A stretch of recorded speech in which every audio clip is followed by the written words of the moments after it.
Good morning అండి. So నేను ఇది అలో చేస్తున్నానండి. మీరు in case if you want to speak, if you want ask any doubts you can ask me. One thing, నిన్న మీరు చూసారండి, నిన్న వీడియో మనము క్లాస్లో ఇవి డిస్కస్ చేసాము. క్వశ్చన్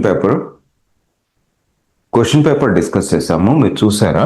ఎందుకంటే మీరు రాలేదు నిన్న.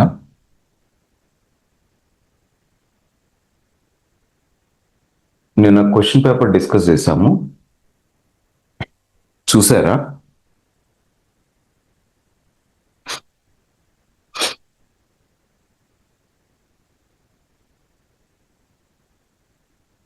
నిన్న క్వశ్చన్ పేపర్ డిస్కస్ చేసామండి. So but actually why I'm stressing this point, కొన్ని ఆన్సర్స్ క్వశ్చన్ పేపర్ నేను ప్రిపేర్ చేయలేదు, సమ్ వన్ వేరే వాళ్ళు ప్రిపేర్ చేశారు and they gave some explanation to those questions as well, like answers ఇచ్చి. సో కపుల్ ఆఫ్ క్వశ్చన్స్ వచ్చేటప్పటికి the answers were wrong. So I clearly mentioned those things, and also explanation part లో కొంత correct గా లేదు. So that also I corrected. And descriptive questions కి కొన్ని answers ఏంటంటే కొంచెం డీటెయిల్డ్గా, ఇంకొంచెం బెటర్ ఆన్సర్స్, అంటే కన్విన్సింగ్ ఆన్సర్స్ అనేవి ఉంటాయి. సో అవి నేను ఎక్స్ప్లెయిన్ చేశాను. Please go through that video, it's most important. So I yesterday okay, ఇప్పుడు మనము ఆల్రెడీ ఢిల్లీ సల్తనెట్ స్టార్ట్ చేసాము. అది స్టార్ట్ చేసి కూడా ఒక చాలా గ్యాప్ వచ్చింది, ఆల్మోస్ట్ లైక్ 3 days గ్యాప్ వచ్చింది, సాటర్డే, సండే అండ్ మండే. నిన్న క్లాస్ అంతా కూడా I did not discuss this thing because actually there was no power. So I discussed only question paper, and now we are going to take up Delhi Sultanate. Delhi Sultanate, I just wanted to quickly recap whatever we have discussed, and we are going to see several other aspects. అయితే ఢిల్లీ సల్తనెట్ మనం మొదలు పెట్టినప్పుడు I just gave you some important introductory outline, like how many dynasties ruled Delhi Sultanate. Delhi మొత్తం rule from 1206 నుంచి and till 1526 వరకు. So slave dynasty, Khalji dynasty, and then Tughlaq dynasty, Sayyid dynasty, Lodis. So all these 5 dynasties ruled for almost more than 300 years. దీనిలో slave డైనాసిటీస్లో మనకి different tribes come and join in between. Okay, అందులో Mamluk, Ilbari, వీళ్ళని Mamluk. So ఇది ఒక dynasty. So they ruled from 1206 to 1290. ఈ years మాత్రం చాలా important అండి, బికాస్ దీస్ ఇయర్స్ ఇప్పుడు మీకు ఏన్షియంట్లో కన్నా కూడా మిడివల్లో ఉన్న ఇయర్స్ అనేవి ఇట్ ఈజ్ ఇంపార్టెంట్ బికాస్ ఇందులో అంబిగ్విటీ అనేది చాలా తక్కువ. సో అందుకని ఇయర్స్ని బేస్ చేసుకుని మనల్ని డైరెక్ట్గా ఇయర్స్ గురించి క్వశ్చన్స్ అడగకపోయినా కానీ, సో ఇన్సిడెంట్స్ ఏవైనా ఉంటే దాన్ని ఆర్డర్లో పెట్టమని కానీ, సో ఇవన్నీ కూడా మనకు వస్తాయి. And at the same time important battles, తర్వాత ఆ ఇయర్స్ అనేవి కూడా చాలా ఇంపార్టెంట్ ఇక్కడ.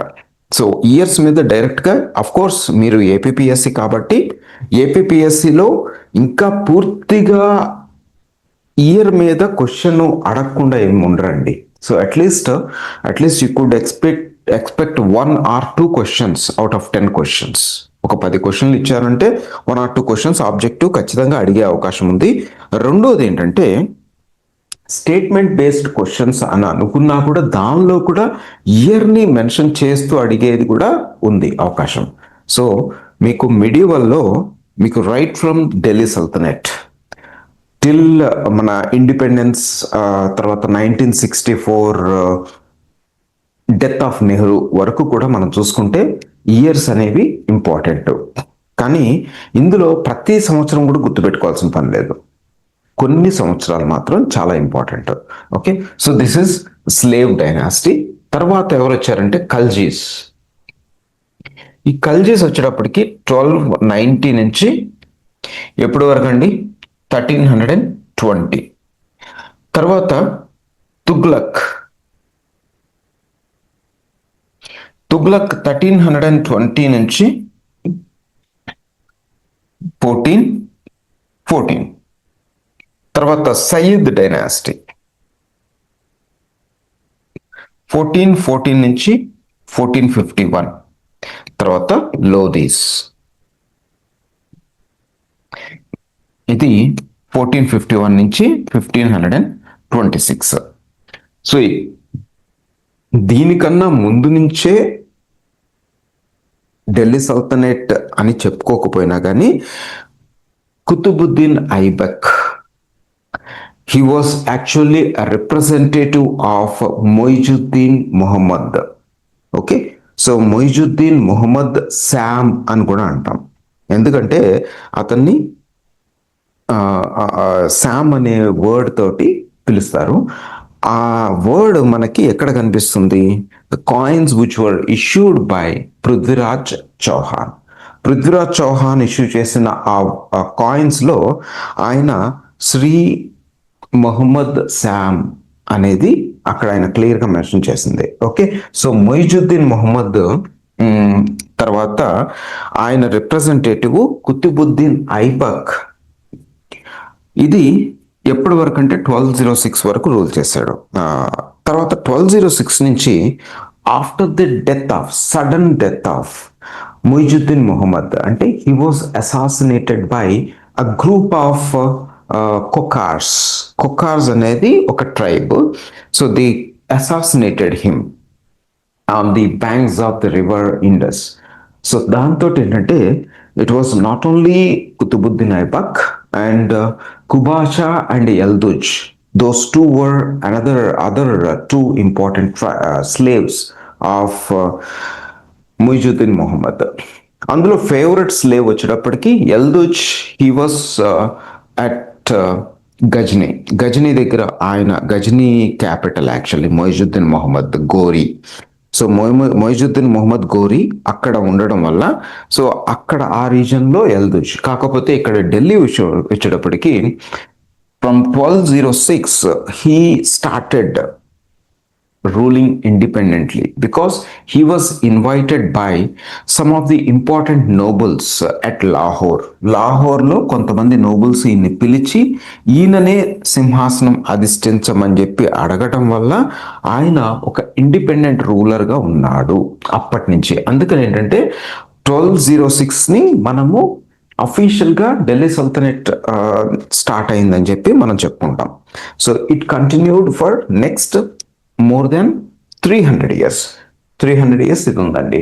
అయితే now we are going to see one by one. ఇక్కడ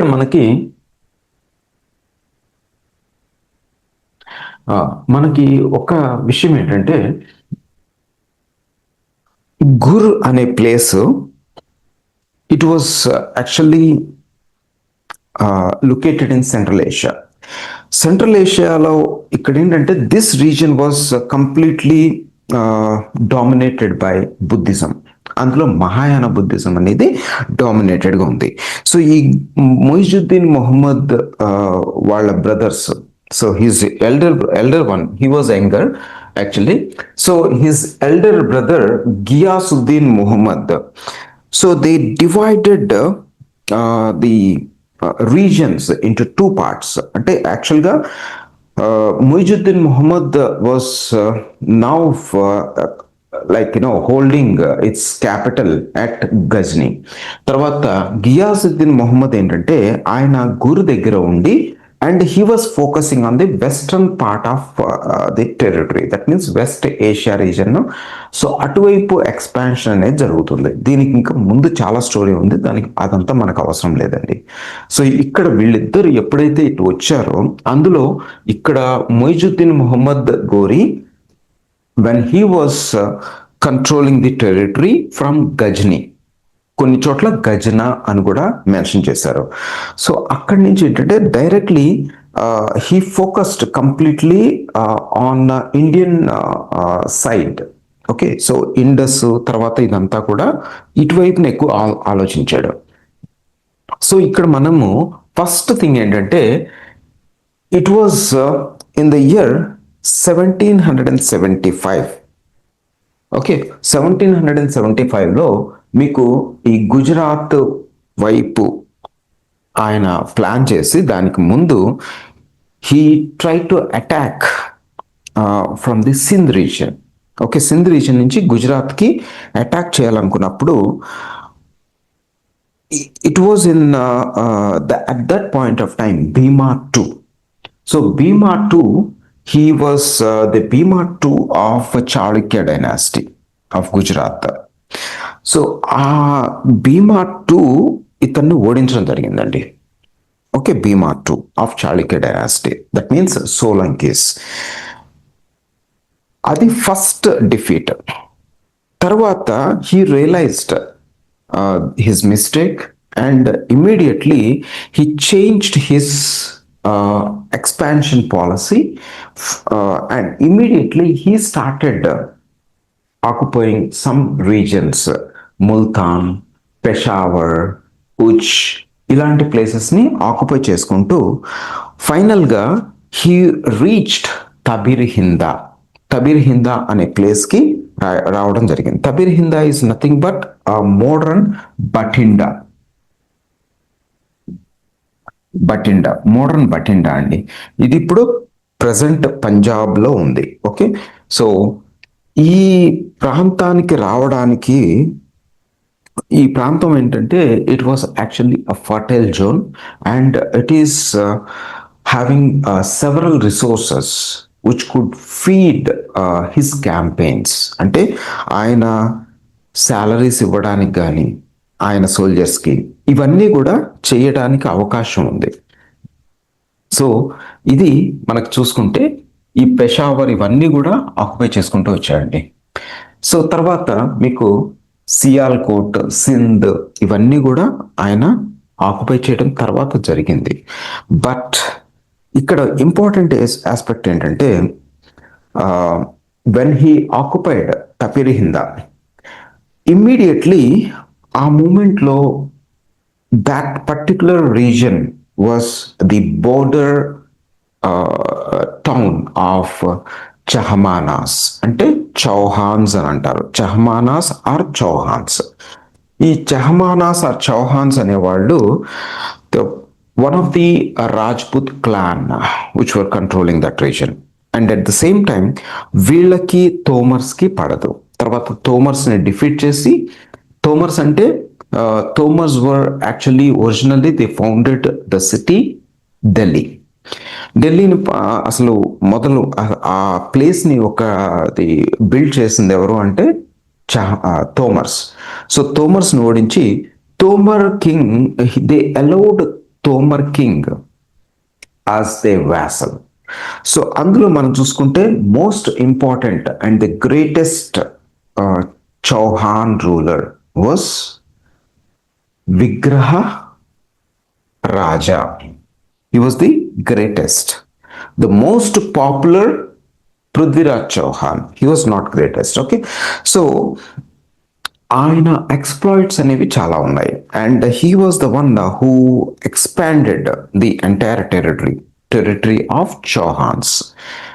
so he himself was a poet and he wrote an important book that is Harikeli Nataka. Harikeli Nataka అనే ఒక డ్రామా ఆయన రాయడం జరిగింది. And also next Ajmer was their capital. So before Ajmer was founded by Ajaya Raja 2, Ajaya Raja 2. So దీన్ని అజ్మీర్ని అజయమేరు అని అంటారు, అజయమేరు. సో కబీర్ హిందా వరకు వచ్చారు. తర్వాత ఇమ్మీడియట్ గా మనము we started discussing Chauhans. So Chauhans గురించి కొంచెం ఇంట్రడక్షన్ లాగా చెప్పుకున్న తర్వాత now we will come to the actual conflict that happened between Muizuddin Mohammad Sam and Prithviraj Chauhan. Okay, so ఇక్కడ అజయమేరు, అజ్మీర్ని అజయమేరు అంటారు. Later before Ajmer, okay, they shifted their capital to Ajmer from Shakambari. So Shakambari అనేది original capital అన్నమాట. తర్వాత after founding Ajmer, that means Ajayameru, they shifted their capital to Ajmer region. మరి Prithviraj Chauhan, it was in the year 1177, he became and he ascended the throne at the age of 11 years అప్పుడు ఆయన సింహాసనాన్ని అధిష్ఠించడం జరిగింది. But initially it was the controlled by his ministers.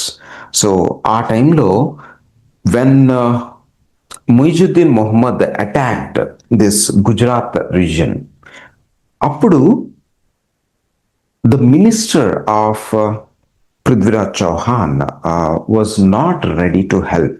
He denied the help that was sought by Bhima too. So ఇది ఒక problem అండి.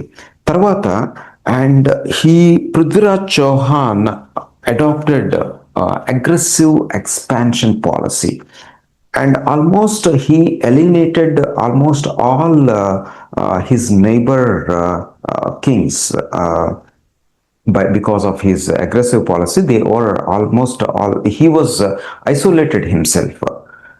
Okay, so దానివల్ల మీకు ఇక్కడ ఎట్లా అంటే, when at the time of need, no one was ready to help, even though he appealed. Okay, so appealed for help. So that was first problem. అది ఎలా జరిగింది, ఈయన ఎక్స్పాన్షన్ పాలసీ ఏ విధంగా ఉందంటే, అఫ్ కోర్స్ భీమా 2కి ఇది మనసులో ఉంది, ఏమని అడిగినప్పుడు వీళ్ళు హెల్ప్ చేయలేదని. కానీ ఏంటంటే ఆ హెల్ప్ అనేది యాక్చువల్గా హెల్ప్ చెయ్యనిది వ్యక్తి ఎవరు అంటే మినిస్టర్ ఆఫ్ పృథ్వీరాజ్ చౌహాన్. కానీ పృథ్వీరాజ్ చౌహాన్ చాలా చిన్నవాడు కాబట్టి ఆయన డెసిషన్ ఏం తీసుకోలేదు. బట్ ఎనీవే, ఈ Solankis, that means Chalukyas of Gujarat were completely, they could not, they were not ready to help Prithviraj Chauhan when he was in need. That was one thing. And next ఇంకోటి ఏంటంటే Gahadwalas. They were most powerful at that point of time. Why? Because మీకు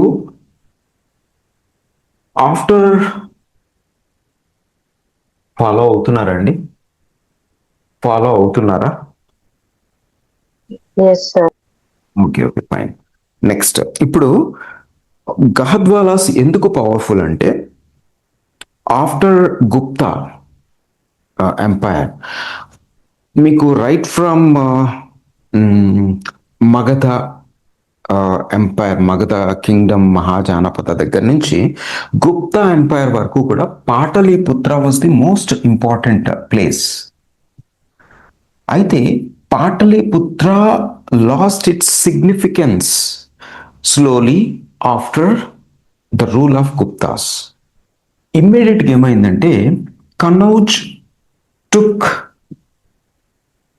the important place, and because it was in the heart of middle Gangetic basin, and if any ruler, ఇప్పుడు ఎట్లా అంటే, those who wanted to control the North India, they should hold this particular place because it is in the middle of the Gangetic basin, and also it is having a vast stretch of fertile lands, and all trade routes are passing through this region.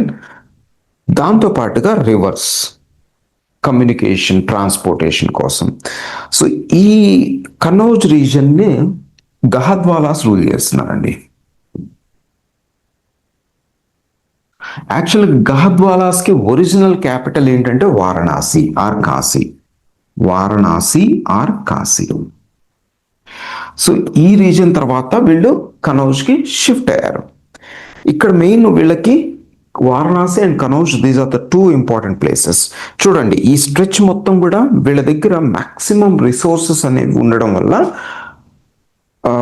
They were most powerful at that point of time. So అందులో ఒక story, that story was actually some of the historians what they say the story was not true. And ఏంటంటే పృథ్వీరాజ్ చౌహాన్ ఆయన ఒక స్వయంవరం జరుగుతుంటే కనౌజ్ లో he went and he escaped with Samyogita, Rani Samyogita. ఆ సంయోజిత స్వయంవరం జరుగుతున్నప్పుడు ఆమెను తీసుకుని వెళ్ళిపోవడం జరిగింది. సో దాంతో ఏంటంటే గహద్వాలా రూలర్ ఆయన పేరు జయచంద్. జయచంద్ అయితే ఒకటండి, యాక్చువల్గా there was some kind of enmity between Prithviraj Chauhan and Jaichand. Gahadavala రూలర్కి ఈయనకి ఎన్మిటీ ఉంది. ఆ ఎన్మిటీ కేవలం ఈ మ్యారేజ్ వల్ల, ఈయన మొత్తం ఆమెని అబ్డక్ట్ చేసుకుని వెళ్ళిపోవడం వల్ల అనేది కంప్లీట్గా అది కరెక్టా కాదా అనేది లేదు. But it was clearly mentioned in one book that was written by Chand Bardai. He wrote a book called Prithviraj Raso. అందువల్ల ఈ బుక్లో అయితే ఇది క్లియర్గా మెన్షన్ చేస్తుంది, కానీ వేరే ఇంకా కాంటెంపరీ ఎవిడెన్సెస్ అనేవి మనకు కనపడవు ఇది కొరాబరేట్ చేయడానికి. So this was one thing like that. Even మీకు ఎక్కడైనా సరే ప్రతి చోట కూడా ఇలా ప్రతి ఒక్కళ్ళని కూడా దూరం పెట్టుకున్నాడండి. So that was reason. అయితే 1191లో జరిగిన బ్యాటిల్ ఆఫ్ తరైన్, ఈ బ్యాటిల్ ఆఫ్ తరైన్లో జరగడానికి ముందు Muizuddin Mohammad Sam went he attacked and occupied Tabarhinda. తబిర్ హిందాని ఆక్యుపై చేసిన తర్వాత immediately Prithviraj Chauhan took measures to regain that Tabarhinda from Moizuddin Mohammad Sam. అది ఆల్మోస్ట్ ఒక 3 months పట్టిందండి. 3 months పట్టిన తర్వాత అప్పుడు finally he regained this place. కానీ he was actually Muizuddin Muhammad was seriously wounded and somehow one Khalji soldier saved him and అది ఒక incident లాగా అది వెళ్ళిపోయింది. కానీ Prithviraj Chauhan he did not take any measure, any precautions to save and to protect Tabir Hinda and in case of the future attacks by anyone. ఇంకొకటి ఏంటంటే ఆయన కంప్లీట్గా అండర్ ఎస్టిమేట్ చేశాడు ముయిజుద్దీన్ మొహమ్మద్ యొక్క టెక్నిక్స్ కానీ ఆయన విషయాలు కానీ పూర్తిగా అండర్ ఎస్టిమేట్ చేశాడు. And he did not even took any kind of precautions to protect Tabarhinda. So అది వచ్చేసాడు వెనక్కి హ్యాపీ. కానీ he took all all arrangements. Muizuddin Muhammad he made all arrangements and again attacked in the year 1192. 1192లో ఆయన మళ్ళీ attack చేసినప్పుడు at that point of time, so Prithviraj Chauhan కి support చేసుకుంటూ and the only one vassal, and actually he was ruling Delhi reason.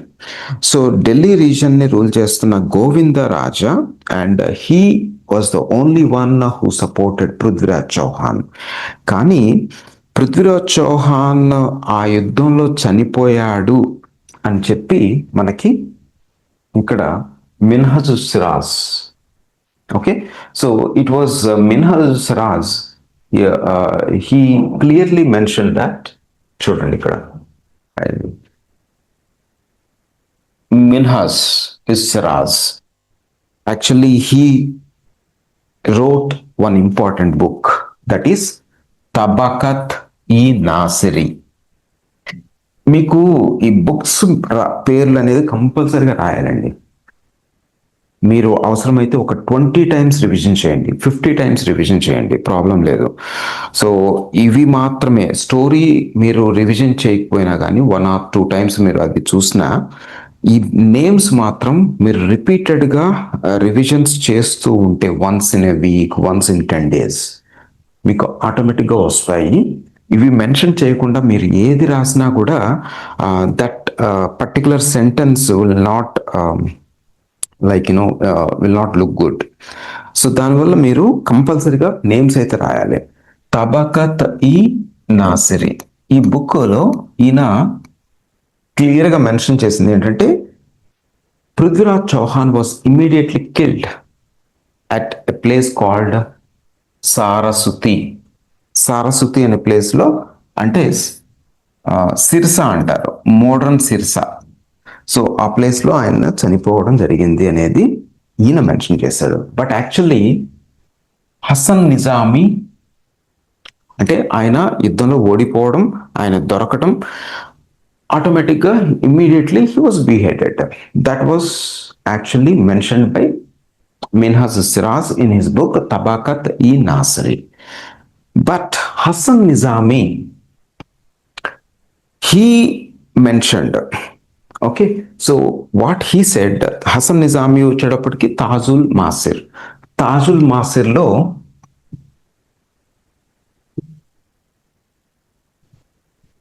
what he said, he was not killed and he was allowed to rule his territory as his vassal. Moizuddin Mohammed Vasal కింద ఆయన rule చేశాడు కొంతకాలం అనేది. So ఏది నిజము అని అంటే ఇదే నిజము. Because Prithviraj Chauhan issued coins. He issued coins and those coins had a legend called Sri Muhammad Sam అని క్లియర్గా దాని మీద అక్కడ ఉందన్నమాట. So that was another important thing.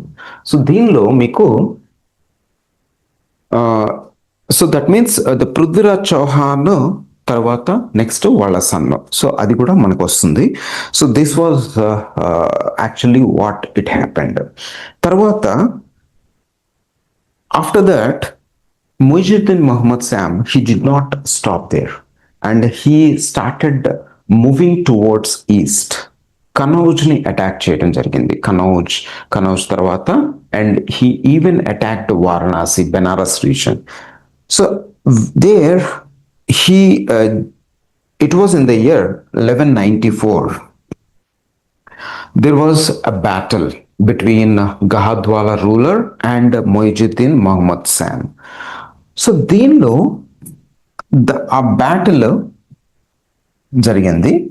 దాని పేరు ఏంటంటే it was happened at Chandawar, battle of Chandawar అన్నట్టు. సో దట్ బ్యాటిల్, ఆ బ్యాటిల్లో పూర్తిగా గహద్వాలా రూలర్ ఓడిపోవడం జరిగింది. So this was another important. So దాంతో ఏంటంటే ఇది చాలా ఇంపార్టెంట్ గెయిన్ అండి. So especially for Muizuddin Mohammed Ghori శామ్కి ఇది చాలా important gain because he gained all important region which is so fertile and that region provided him sufficient revenue for his future exploits and also, and that revenue helped him to improve the conditions at his capital. Okay, ఇవి ఇక్కడ main. తర్వాత దాని తర్వాత కూడా కొన్ని attacks జరిగినాయి. అయితే ఇక్కడ మెయిన్ ఏంటంటే మనము ఎక్సెప్ట్ వన్ పర్టిక్యులర్ మీకు ఒక కొకార్స్ తప్ప మిగిలిన వాళ్ళు ఎవ్వరూ కూడా ఈయనని ఆపలేకపోయారు. Of course they gave some kind of resistance అనేది ఇవ్వడం జరిగింది, కానీ అంతేకాని ఇక్కడ వీళ్ళు కంప్లీట్గా ఓడించి ఇంకెక్కడ మనకు కనపడదు. Only this one. And also when he was trying to enter from the Sindh region, అప్పుడు Bhima two clearly defeated Muizuddin Mohammed Sam. కానీ ఇలాంటి సిచ్యువేషన్ మనం ఒక్కసారి చూస్తే, when you look at the when you compare the two important rulers, అందులో ఒకటి మొయిజుద్దీన్ మొహమ్మద్ శామ్ గురించి మనం మాట్లాడుతున్నాం, మొయిజుద్దీన్ మొహమ్మద్ గోరీ, ఇది ఒకటి. సో మనము Muhammad of Ghaznan or Ghazni, so Ghazni Muhammad గురించి మనం మాట్లాడేటప్పుడు when you compare these two, Ghazni Muhammad ఒక్క వార్లో కూడా ఓడిపోలేదండి. And he attacked India for 17 times. కొన్ని చోట్ల 18 అని కూడా ఉంటుంది, బట్ 17 అనేది మనకు చాలా చోట్ల కనిపిస్తుంది. So it all began in the year 1000 నుంచి స్టార్ట్ అయితే 1025-26 మధ్యలో మీకు total 17 times he came and attacked, and his main objective was to attack and loot the cities and temples.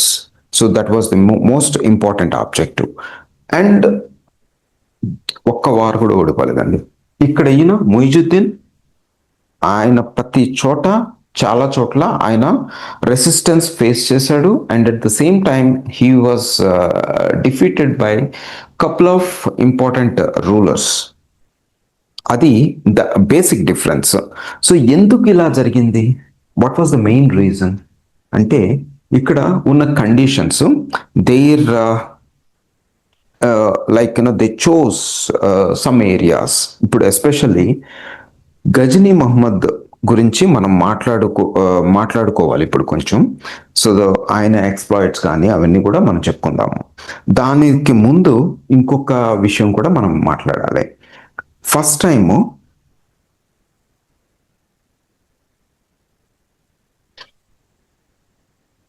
ఇప్పుడు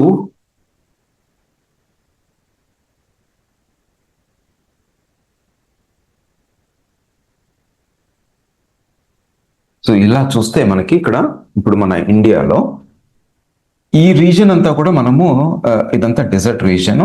సో ఇక్కడ పాకిస్తాన్ వచ్చేటప్పటికి ఇప్పుడున్న ప్రజెంట్ పాకిస్తాన్లో నార్థన్ పార్ట్ ఈజ్ పంజాబ్. ఈ సదరన్ పార్ట్ ఇక్కడ వరకు కూడా ఏంటంటే ఇది మక్రాన్ కోస్ట్. మీకు Indus valley civilization, that means Harappan civilization చదివేటప్పుడు కూడా మీకు దీని గురించి ఇక్కడ వస్తుంది, ఈ మక్రాన్ కోస్ట్ అనేది. సో ఇదంతా మక్రాన్ కోస్ట్ అనమాట. సో దిస్ రీజన్ ఇదంతా కూడా పంజాబ్, ఇదేమో సింధ్.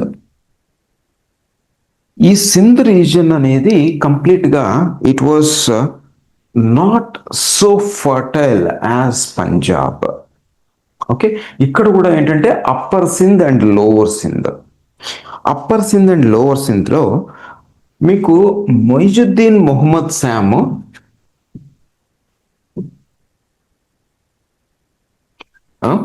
శామ్ అంటే గోరీ, తర్వాత మహమూద్ ఆఫ్ గజ్నా ఆర్ గజ్నీ, ఇది. అయితే ఇంకొక వీళ్ళిద్దరూలో ఈయన ఎక్కువగా ఓడిపోవడం జరిగింది. ఈయన ఒక్క వారు కూడా ఓడిపోలేదు. Of course little bit resistance, ఎందుకంటే వార్ జరిగినప్పుడు ఎదుటి వ్యక్తి కొంతన్నా కూడా రెసిస్టెన్స్ ఇవ్వడానికి ట్రై చేస్తాడు, బట్ ఆ కొన్ని సార్లు తప్ప at some occasions he faced little bit resistance. ఇక్కడ రెసిస్టెన్స్ బాగా ఎక్కువ ఉంది.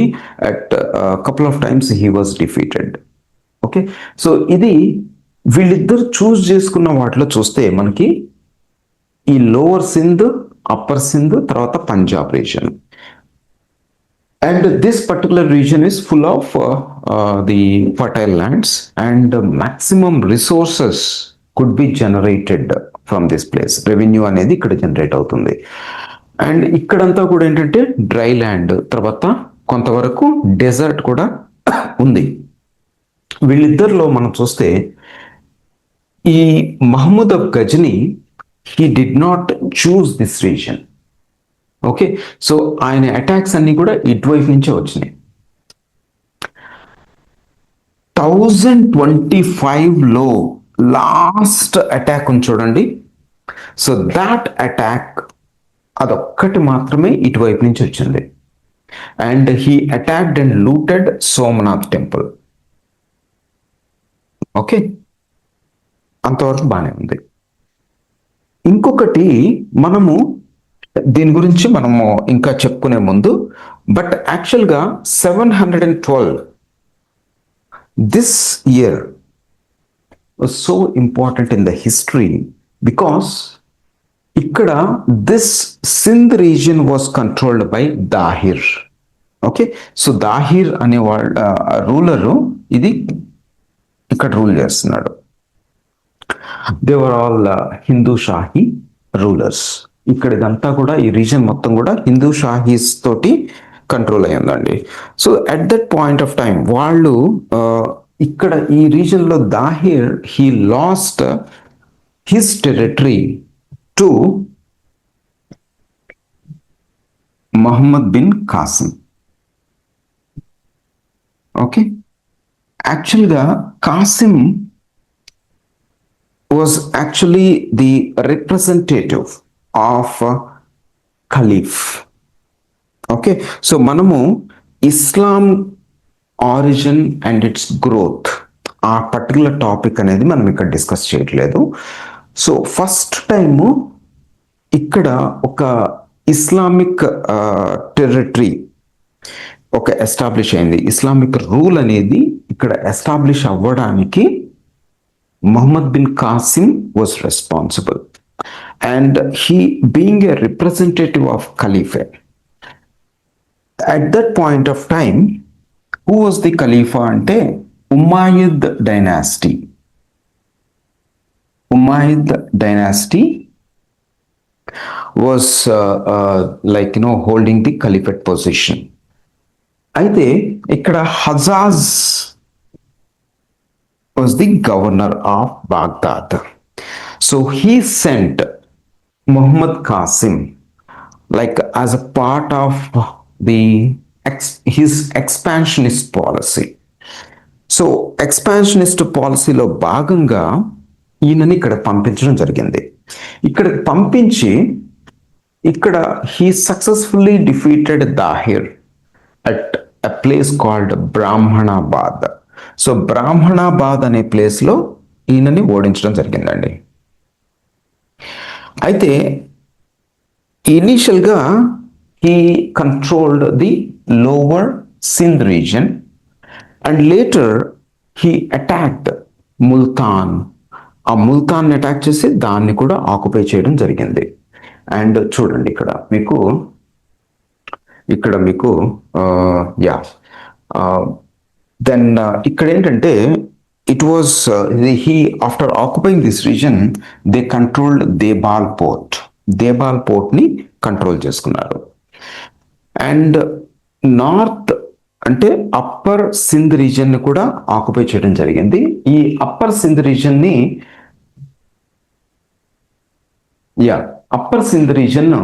Was the controlled by Jayasingha. కాకపోతే ఈ అప్పర్ సింధ్ రీజన్ని ఆక్యుపై చేయడానికి ముందే మహమ్మద్ బిన్ కాసిమ్ని వెనక్కి పిలవడం జరిగింది. సో వెనక్కి పిలిచి so at that point of time he was imprisoned.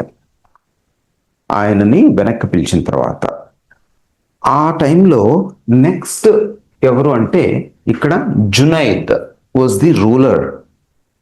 And he became the ruler and he attacked Upper Sindh and he defeated the crown prince అక్కడ జయసింగాన్ని ఓడించి ముల్తాన్ ఆ రీజన్లో ఉన్న అదర్ ఇంపార్టెంట్ ప్లేసెస్ని ఆక్యుపై చేయడం జరిగింది. So they continue to rule this particular thing. కానీ they could not enter penetrated in to the Gujarat region just because of one thing. అయితే ఈ టైంలో మళ్ళీ they even try to enter, కానీ అప్పుడు మీకు Bhima sorry not Bhima and Nagabhatta and Vikramaditya. So they were actually controlling the entire this attacks and they restricted these attacks. మనము ప్రతీహార గుర్జార చదివేటప్పుడు చాలా మంది రూలర్స్ ఉన్నారు, but the prominence of the dynasty like they came into being when Nagabhatta was controlling that territory, because he restricted this attack by the Muhammad bin Qasim వాళ్ళు attack చేసినప్పుడు ఆయన restrict చేశాడు అనేది మనం డిస్కస్ చేసాము. So Nagabhatta తర్వాత విక్రమాదిత్య పులకేసిన్ వీళ్ళందరూ కూడా ఏంటంటే even Pulakeshin maintained naval troops. ఎందుకంటే డ్యూరింగ్ 620s ఇక్కడ 712లో వచ్చి లోవర్ సింధ్ని ఆక్యుపై చేశారు. But at that point of time Konkan reason వైపు అటాక్ చేసినప్పుడు Pulakeshin 2 successfully defeated them. So అందుకని ఏంటంటే they could not establish first Islamic rule in this reason. ఆ తర్వాత ఇస్లామిక్ రూల్ని సింధ్లో అయితే పెట్టగలిగారు కానీ but they could not penetrate in to the Gujarat region just and also the Konkan region just because of these 2 rulers. అందులో Nagabhatta 1 of Pratihara Gurjara dynasty and Vikramaditya 2 of the Badami Chalukyas. Okay, Badami చాళుక్యాస్లో విక్రమాదిత్య 2. ఒక్కసారి మీకు విక్రమాదిత్య 2 గురించి ఏమైనా గుర్తుందా అండి? మనం డిస్కస్ చేసిన దానిలో విక్రమాదిత్య 2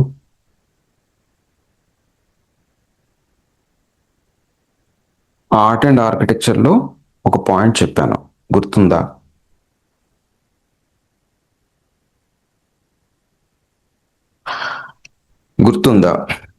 వినపడుతుందా అండి నా మాట? కొంచెం స్లోగా ఉందా లేకపోతే ఇంకా వాయిస్ పెంచాలా? Is it okay?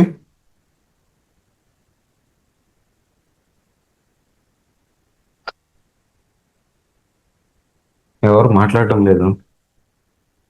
Okay, so Vikramaditya 2 గురించి Virupaksha temple sir. Exactly, Virupaksha temple and like ఆ విరూపాక్ష టెంపుల్ ఎక్కడ ఉంది?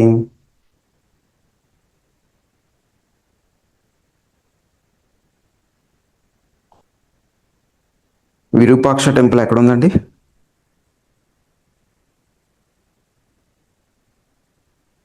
Pattadakal. Okay, Pattadakal.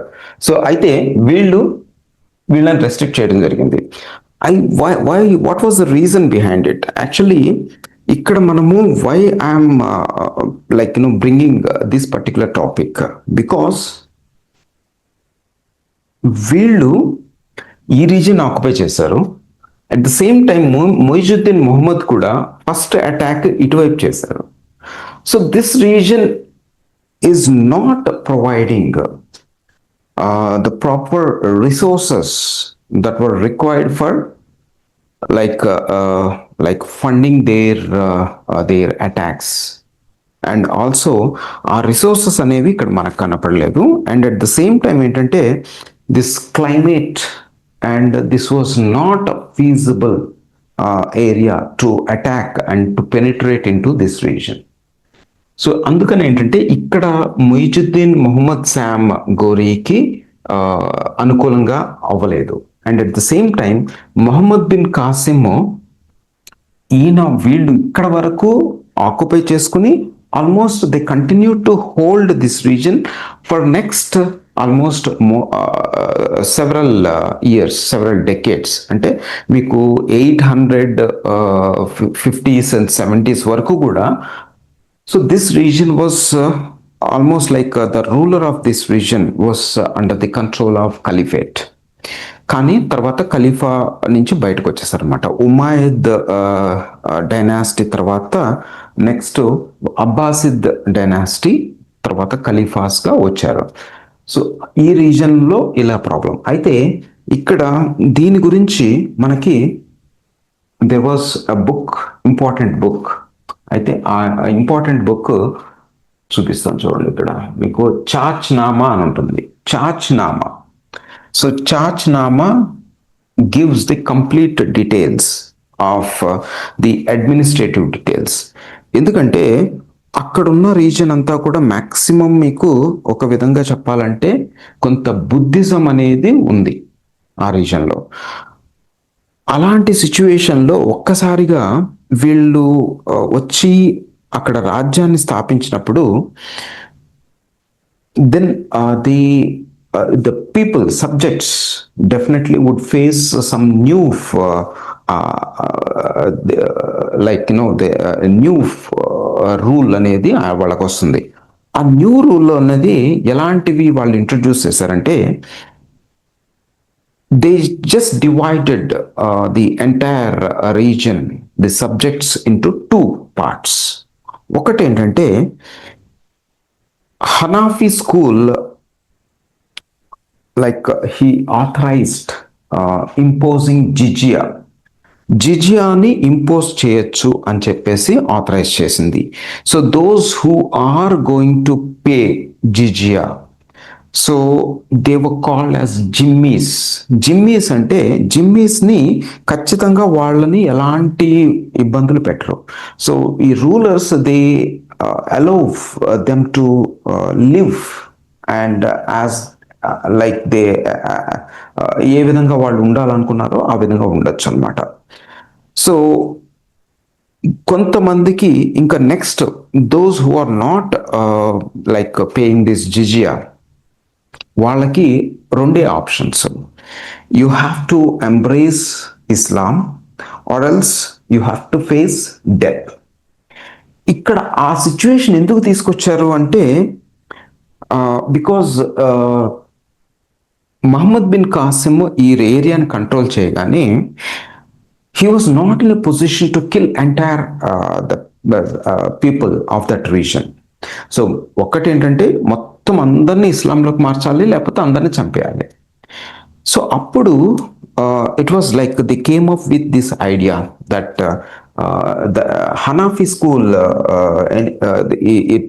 it brought out this kind of idea, and at the same time ఏంటంటే the ruler Muhammad bin Qasim కానీ ఇంకెవరైనా కానీ ruler would not interfere in the lives of their subjects provided that they are paying the jizya tax.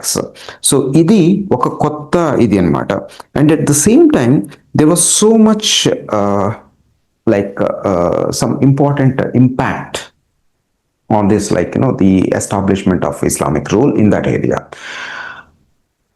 The first and foremost thing is exchange of ideas, exchange of technology, knowledge.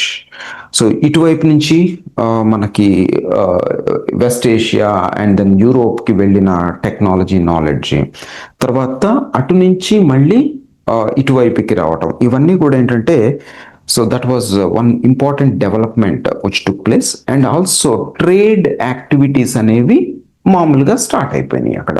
So trade activities continue అయినాయి. అయితే అసలు వీళ్ళకి ఈ ఆలోచన ఎందుకు వచ్చింది? It was actually the two important things.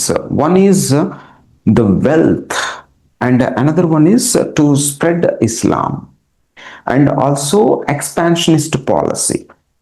So this was these things were their main objectives, and that's the reason they established first the Islamic rule in that particular area.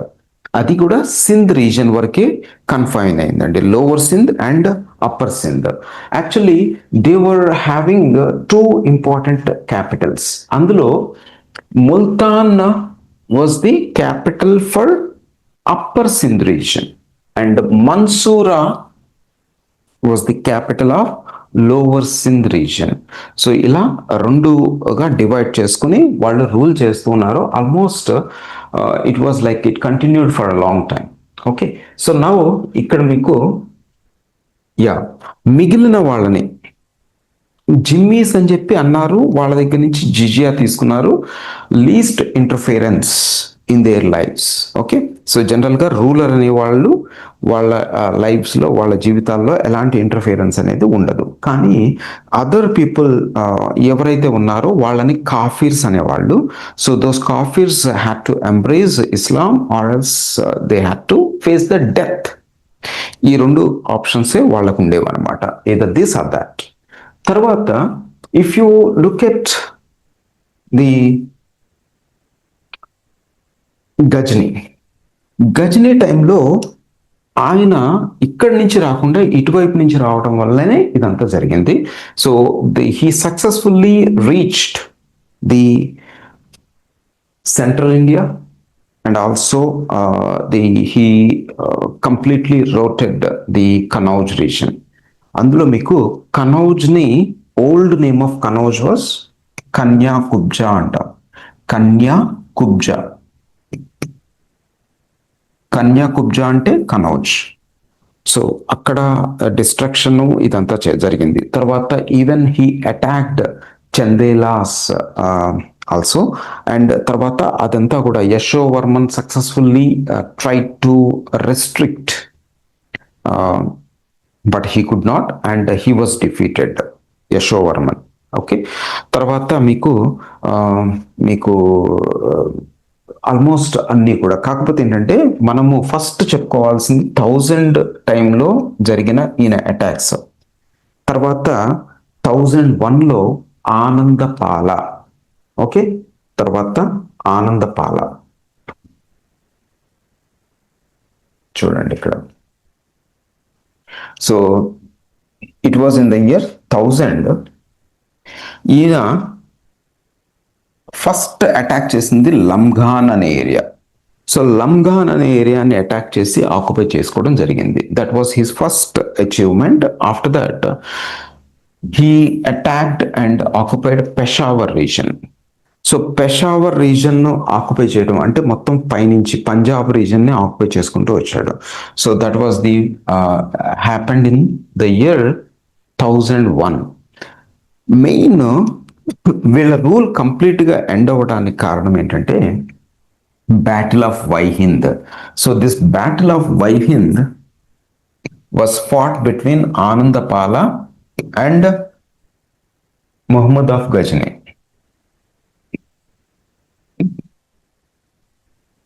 So ఈ battle of Waihind తోటి కంప్లీట్గా వాళ్ళది ఇదైపోయింది. తర్వాత he even attacked and destroyed and looted the wealth of మధురాది.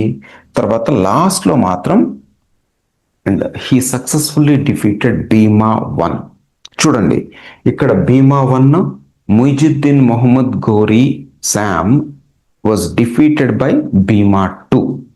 So Bhima 1ని ఓడించి almost it was in the year 1025.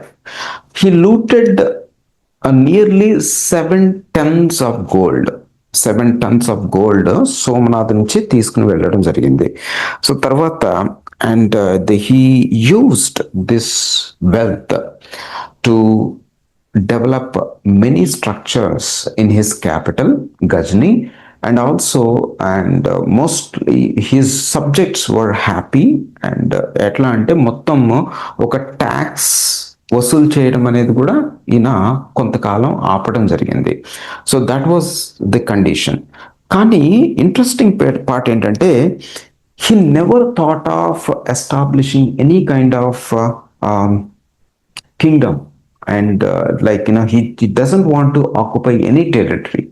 So his focus was always to loot wealth.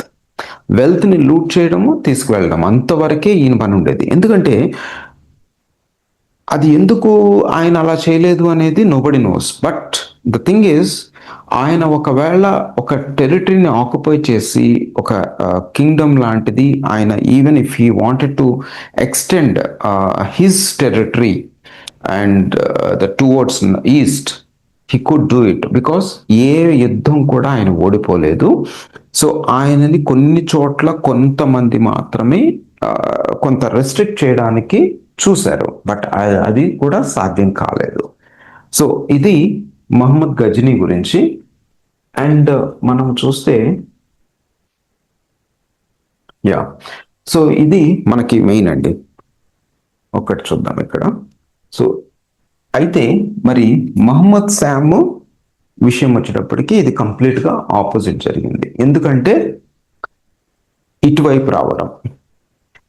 So ఇది ఎప్పుడైతే ఇక్కడ డిఫీట్ జరిగిందో, మొత్తం అతను ఓడిపోవడం జరిగిందో, ఇమ్మీడియట్గా he changed his tactics and he started attacking, occupying Peshawar, అలా మొత్తం ఒక్కో దాని తర్వాత ఒకటి ఆక్యుపై చేసుకుంటూ వచ్చారు. And later, before attacking Tabarhinda, he attacked and occupied Uch and Multan regions also. So ఇవన్నీ కూడా ఆక్యుపై చేసుకుని, సో అన్ని రిసోర్సెస్ ఆయన గ్యాదర్ చేసుకున్న తర్వాత, and he started attacking this region and successfully occupied many regions in and up to Delhi. తర్వాత he placed his important slave. So ఇక్కడ ఎందుకంటే ఈయన చేసిన ప్రతి చోట, ప్రతి యుద్ధంలో కూడా Qutbuddin Aibak's role was significant. So దాంతో ఈయన ఇంపార్టెంట్ స్లేవ్ కుతుబుద్దీన్ ఐబక్ని అక్కడ ఢిల్లీ దగ్గర పెట్టడం జరిగింది. So that was the first thing అండి. తర్వాత మీకు యా, ఎస్, అఫ్ కోర్స్ మనము ఒక రెండు ముఖ్యమైన విషయాలు చూసుకుంటే, చూడండి ఇక్కడ, ఎందుకంటే ఇది మనకి హిస్టరీలో ఇది important. So two important poets around the court of Muhammad of Ghazni. So వాళ్ళు ఎవరు అంటే, ఫస్ట్ వన్ అల్-బెరూని. ఓకే, తర్వాత నెక్స్ట్ ఫిర్దౌసి. వీళ్ళిద్దరూ కూడా ఎవరి కోర్టులో ఉన్నారంటే మహమ్మద్ ఆఫ్ గజ్నీ. సో గజ్నీ మహమ్మద్ కోర్టులో వీళ్ళిద్దరు ఉన్నారండి.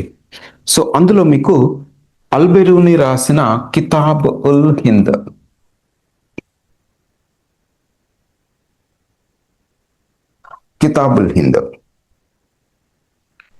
అది మొత్తము కంప్లీట్గా ఇండియాకి సంబంధించినంత వరకు whatever he observed the religious conditions and the how the society was there.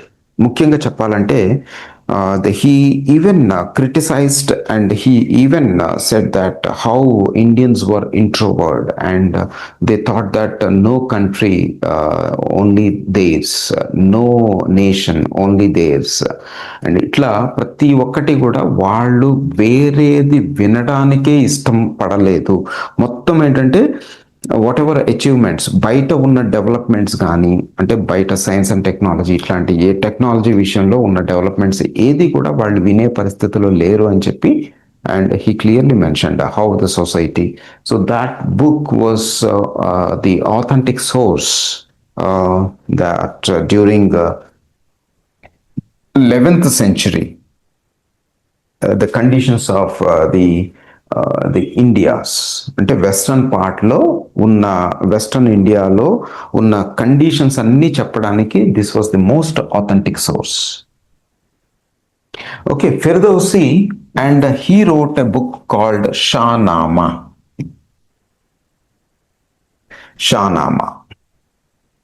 షానామా అనేది ఇంపార్టెంట్ బుక్. సో అయితే ఇక్కడ మనకి అదే చాచ్ నామా అనేది ఇంకొక book. So that was actually tells the administration of Muhammad bin Qasim and in the Sindh region. So ఏ విధంగా వాళ్ళు అప్పుడు అడ్మినిస్ట్రేషన్ చేశారనేది చాచ్నామా మనకి చెప్తుంది. అండ్ ఇక్కడ షానామా బై ఫిరదోసి అండ్ అల్బిరూని ఏది రాశారు, ఎవరు రాశారంటే అదే అల్బిరూని రాసిన బుక్ పేరు ఏంటంటే కితాబుల్ హింద్. సో వీళ్ళు రాసిన ఈ పుస్తకాలు అనేవి మనకి అప్పుడున్న condition, administration and society, religion వీటన్నిటి గురించి మనకు క్లియర్గా చెప్తున్నాయండి. సో ఆ తర్వాత and there are some important people, Ziauddin Barani. So Barani రాసిన బుక్ మీకు తర్వాత ఈవెన్ ఇసామి వీళ్ళిద్దరు ఏంటంటే the the praised Muhammad of Ghazni. So Ghazni యొక్క ఎక్స్ప్లాయిట్స్ని వీళ్ళు ప్రైజ్ చేశారు. ఓకే, తర్వాత మీకు and the even mentioned about the conditions in the society. తర్వాత ఒక విధంగా చెప్పాలంటే మనకి ఇవన్నీ జరగడానికి మెయిన్ ఒక ఇంపార్టెంట్, అసలు ఇంతమంది వచ్చి ఇక్కడ అటాక్స్ జరిగినాయి, లేకపోతే ఇక్కడ నుంచి వీళ్ళకి ఎలా వచ్చారు, అసలు ఈ రీజన్ని వీళ్ళు ఎలా ఆక్యుపై చేసుకున్నారని చూస్తే మనకి సింధ్ రీజన్ వచ్చేటప్పటికి it was not a fertile reason. And ఇదేంటంటే కంప్లీట్గా డెజర్ట్ ఉండడం వల్ల మీకు ఇటువైపు నుంచి ఇటువైపుకి ఎక్కువగా ఫోకస్ అనేది ఈ రీజన్లో ఉండేది కాదండి. అంటే ఇక్కడ ఏదైనా జరుగుతుంది అంటే మనకి సెంట్రల్ ఇండియాలో కానీ, నార్త్ ఇండియాలో కానీ, ఈవెన్ సౌత్ ఇండియాలో కానీ ఎలాంటి ఎఫెక్ట్ అనేది, ఇంపాక్ట్ అనేది ఉండేది కాదు. Okay, especially Sindh reason. కానీ పంజాబ్ రీజన్లో ఏదైనా ఎఫెక్ట్ ఉంటే ఇమ్మీడియట్గా ఇక్కడ ఉండేది అనమాట. కానీ సింధ్ రీజన్ అనేది కొంతవరకు ఐసోలేటెడ్ పార్ట్గా ఉంది. Okay, so are you following? మీరు ఫాలో అవుతున్నారండి? ఫాలో అవుతున్నారు కదా? ఈజ్ ఇట్ ఇంట్రెస్టింగ్ లేదా?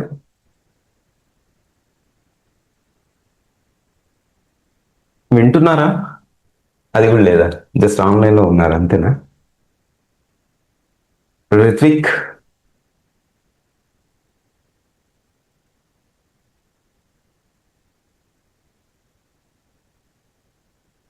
వింటున్నారా అండి?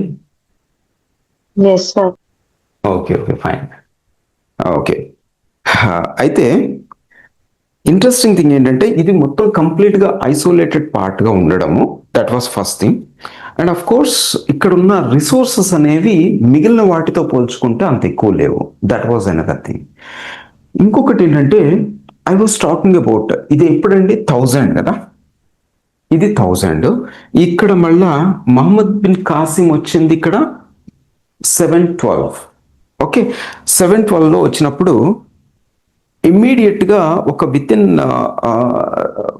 2 decades, ఒక 2-3 decadesలోనే they try to enter in to Gujarat region. They were successfully defeated by Nagabhata 1. అంతవరకు బాగానే ఉంది. కానీ ఇక్కడ మీకు మిగిలిన తర్వాత అంటే ఇప్పుడు 1000 టైంలో ఎవరు వచ్చారు అంటే మహమ్మద్ ఆఫ్ గజ్నీ వచ్చాడు.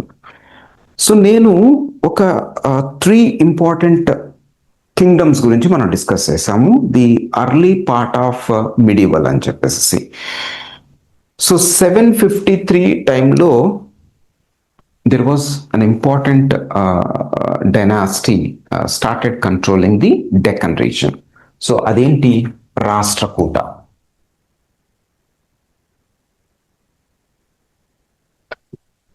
ఓకే, సెకండ్ వన్ వచ్చి ఇక్కడ మీకు అదే టైంలో ఇక్కడేముందండి, అండ్ దిస్ రీజన్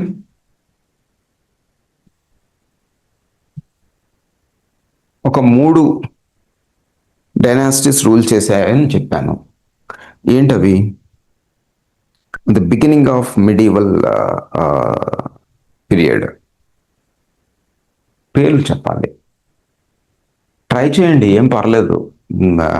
ఇది కంపల్సరీగా అందరూ కరెక్ట్గా చెప్తారని లేదు. ఈవెన్ ఫస్ట్ ర్యాంకర్ కూడా తప్పులు చెప్పచ్చు.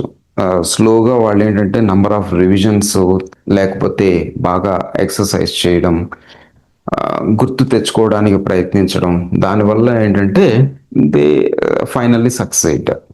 సార్ పాలా డైనాసిటీ. పాల డైనాసిటీ ఇక్కడ ఉంది, ఇక్కడ గుర్జారా. ప్రతిహార గురుజార, అండ్ ఇక్కడ వచ్చి రాష్ట్రకూట. సో వీళ్ళ మధ్యలో ఎప్పుడు కూడా ఇనీషియల్ డేస్ లో and somehow Nagabhata one successfully defeated them and they could not enter in to this region, they could not penetrate. Okay fine, ఇక్కడ వరకు ఇది బాగానే ఉంది. తర్వాత వీళ్ళు ముగ్గురు కూడా they were aiming to control two important regions. ఒకటి ఏంటంటే ఈ Kannauj and the Banaras region. Okay, Kannauj నుంచి బెనారస్ వరకు ఉన్న రీజన్ని కంట్రోల్ చేయాలి. సో వీళ్ళు అటాక్ చేసి దీన్ని కంట్రోల్ చేయాలనుకుంటారు, దీన్ని కంట్రోల్ మళ్ళీ వీళ్ళు పాలాస్ కూడా ఇక్కడ ఈ రీజన్ని కంట్రోల్ చేయాలనుకుంటారు. And at the same time మీకు ఇక్కడ మాల్వా రీజన్ ఉంది అండ్ గుజరాత్ రీజన్ ఉంది. So Malwa and Gujarat region are, these two regions are giving access to important seaports here. What are those? Broach, Sopara, are eventante. So this region, if anyone is controlling this particular region, so వీళ్ళకి ఏంటంటే ఒక మల్వా is a fertile, మీకు ఎట్లా అంటే maximum revenue అనేది ఉంటుంది. మల్వాని control చేయగలిగితే వాళ్ళు గుజరాత్ని కంట్రోల్ చేస్తారు. అంటే ఇట్ వాజ్ లైక్ లింక్ అనమాట కంప్లీట్గా. ఈ రెండింటిని కంట్రోల్ చేసిన వాళ్ళు ఇక్కడ సీ పోర్ట్స్ని కంట్రోల్ చేయగలరు. సో ఇక్కడ ఇది కంట్రోల్ చేస్తే ఆటోమేటిక్గా ఫారెన్ ట్రేడ్, ఎకనామిక్ యాక్టివిటీస్ అనేవి డిఫరెంట్గా ఉంటాయి. అంటే ఈ రెండు రీజన్స్ కోసం ఈ ముగ్గురు ఎప్పుడు కూడా కొట్టుకుని almost they completely wasted their resources and energies. ఎంత అంటే ఇటువైపు నుంచి ఇక్కడ వీళ్ళు ఉన్న టైంలో ఇక్కడ ఆల్మోస్ట్ మొత్తం ఎనర్జీస్ అన్ని పోయినాయి. After this almost small kingdoms were established by several the Rajput clans. Rajput clans చాలా వరకు వచ్చేసినాయి. అందులో పరమారాస్, తర్వాత చాళుక్యాస్ ఆఫ్ గుజరాత్, చౌహాన్స్, ఇక్కడ తోమర్స్, ఇలా చాలా మంది వచ్చారు, ఈవెన్ చందేలాస్. సో వీళ్ళందరూ ఏం చేశారు? Actually they were almost what we could see, there was no a strong central leadership in the North India to face Ghazni Muhammad of Ghazniని అసలు ఫేస్ చేయడానికి ఎలాంటి సిచ్యువేషన్, ఎలాంటి అవకాశం కూడా లేకుండా వీళ్ళు మొత్తం ఎవరికి వాళ్ళు ఫైట్ చేసుకుని వీళ్ళు మొత్తం ఎంపైర్స్ అనేవి డిసింటిగ్రేట్ అయ్యి చిన్న చిన్న రాజ్యాలు అనేవి వచ్చేసినాయి. ఆ చిన్న చిన్న రాజ్యాలు ఎలాంటి కండిషన్ అంటే they were not ready to face Mohammed of Ghazni. So that was first thing. తర్వాత మీకు ఈ టైంలో మీకు మహమ్మద్ ఆఫ్ గజ్నీ అంటే ఇక్కడ సౌత్లో ఎవరు రూల్ చేస్తున్నారండి? ఈ 1025 ఈ మధ్యలో మొత్తం ఈ 25 yearsలో he attacked Indian subcontinent. మీకు గజనీ దగ్గర నుంచి అంటే కాబుల్ ఆ వైపు నుంచి ఈయన 25 yearsలో ఒక 17 times వచ్చారు. సో ఇవి ఇక్కడంతా కూడా చిన్న చిన్న రాజ్యాలన్నీ పరిపాలిస్తున్నాయి. They were not ready to face Mohammed of Ghazni. మరి అప్పుడు ఇక్కడ ఎవరు లేరా? మరి ఎవరున్నారండి ఇక్కడ? చోళాస్ సార్. చోళాస్ మళ్ళీ ఒక విధంగా చెప్పాలంటే చోళాస్లో కూడా మామూలు చోళాస్ కాదు, the imperial Cholas, like greatest Rajaraja 1. Okay, Rajaraja 1 1010లో కదా బృహదేశ్వర టెంపుల్ కన్స్ట్రక్ట్ చేసింది. తర్వాత రాజేంద్ర అనదర్ 30 years. సో 1040 వరకు మీకు 984 నుంచి 1040 వరకు మీకు ద బెస్ట్ రూలర్స్ అనేవాళ్ళు మీకు అక్కడ కనిపిస్తారు. Almost for more than 50 years. మీకు ఈ ఇద్దరు పరిపాలిస్తున్నారు. ఈ ఇద్దరు పరిపాలించేటప్పుడు ఈయన ఇక్కడ అటాక్ చేశాడు. కానీ this entire south was completely isolated from this particular attacks. ఈ అటాక్స్కి దీనికి అసలు ఏమాత్రం సంబంధం లేదు.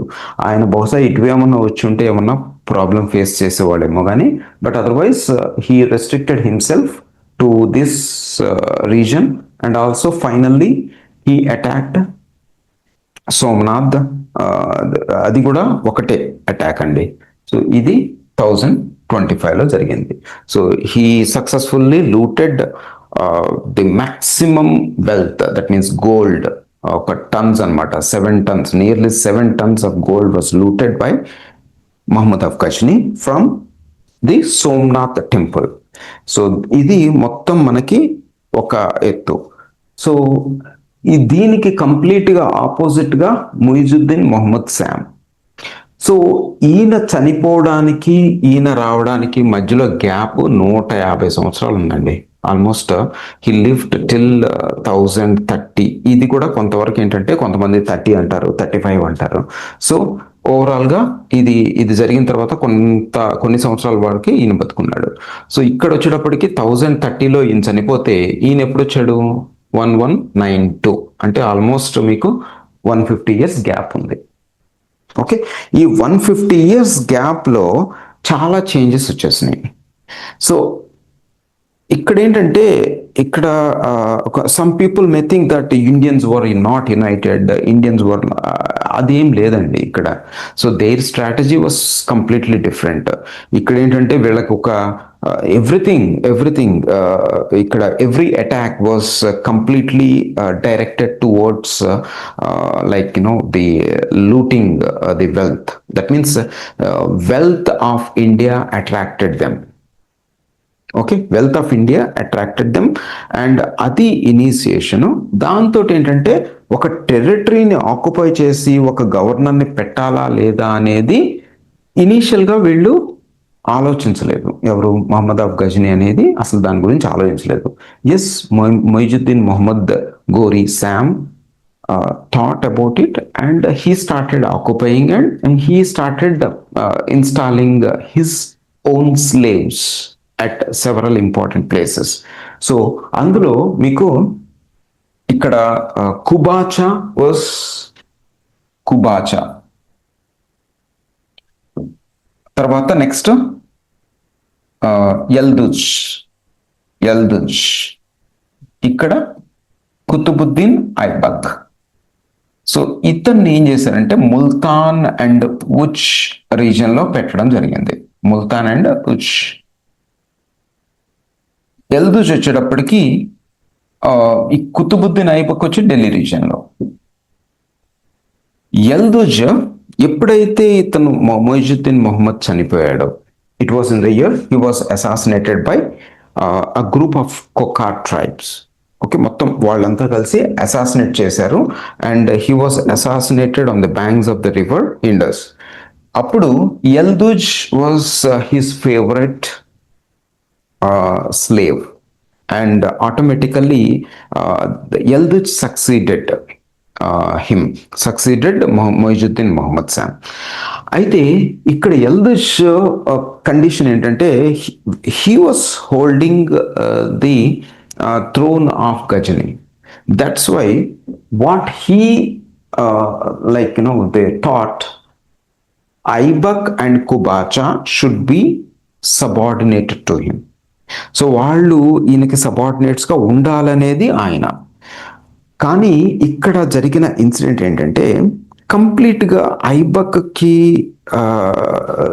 గజనీ నుంచి బయటికి రావడం జరిగింది. అంటే గజనీకి వీళ్ళకి there was some kind of agreement, that ఆ అగ్రిమెంట్ ప్రకారం ఏంటంటే యల్దుజ్ని కంప్లీట్గా బయటకు తీసుకోవడం, అంటే యల్దుజ్ని కంప్లీట్గా దూరం పెట్టేయడం జరిగిందండి.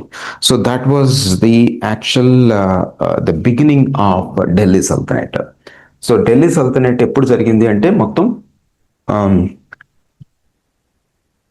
ఎప్పుడు ఎస్టాబ్లిష్ అయిందంటే it was in the year 1206 after the death of Moizuddin Mohammed Sam. So ఇప్పుడు ఇది చూద్దామండి, ఏది కుతుబుద్దీన్ ఐబక్ ఏ విధంగా రూల్ స్టార్ట్ అయింది. సో దీన్ని మనము స్లేవ్ డైనాసిటీ అని అన్నాం. Why do we call it as a slave dynasty? Because he was a slave of Moizuddin Mohammed Sam. Okay, అందుకని దీన్ని మనము స్లేవ్ డైనాసిటీ అని అంటాం.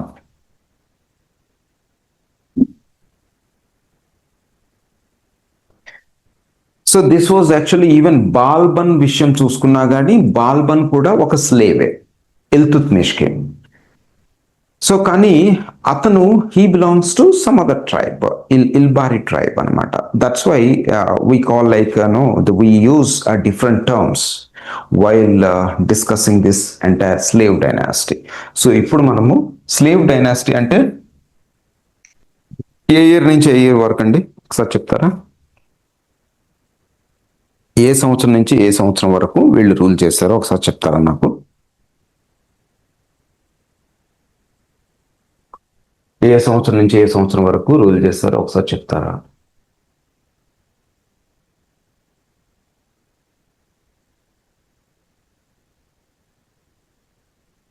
మనము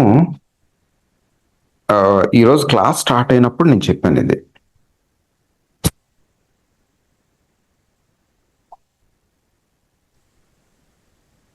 ఎందుకంటే ఇవి చాలా ఇయర్స్, మాత్రం కొన్ని ఇయర్స్ మనము మర్చిపోవడానికి వీల్లేదు.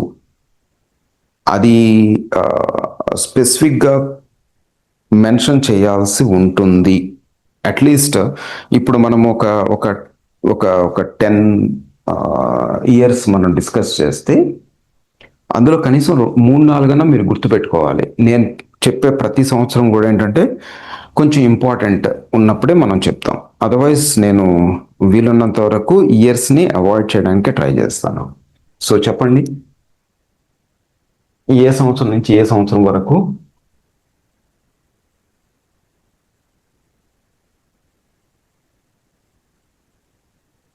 గుర్తు లేదా?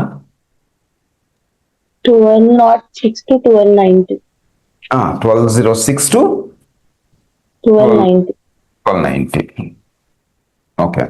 సో 1206 నుంచి 1290 వరకు కూడా మనకి చెప్పుకోవలసిన వాళ్ళల్లో ముగ్గురు చాలా ఇంపార్టెంట్ అండి ఇందులో. ఓకే. సో ఆ ముగ్గురులో of course the founder of this dynasty Qutbuddin Aibak. Second ఎవరు అంటే the real founder of the Delhi sultanate.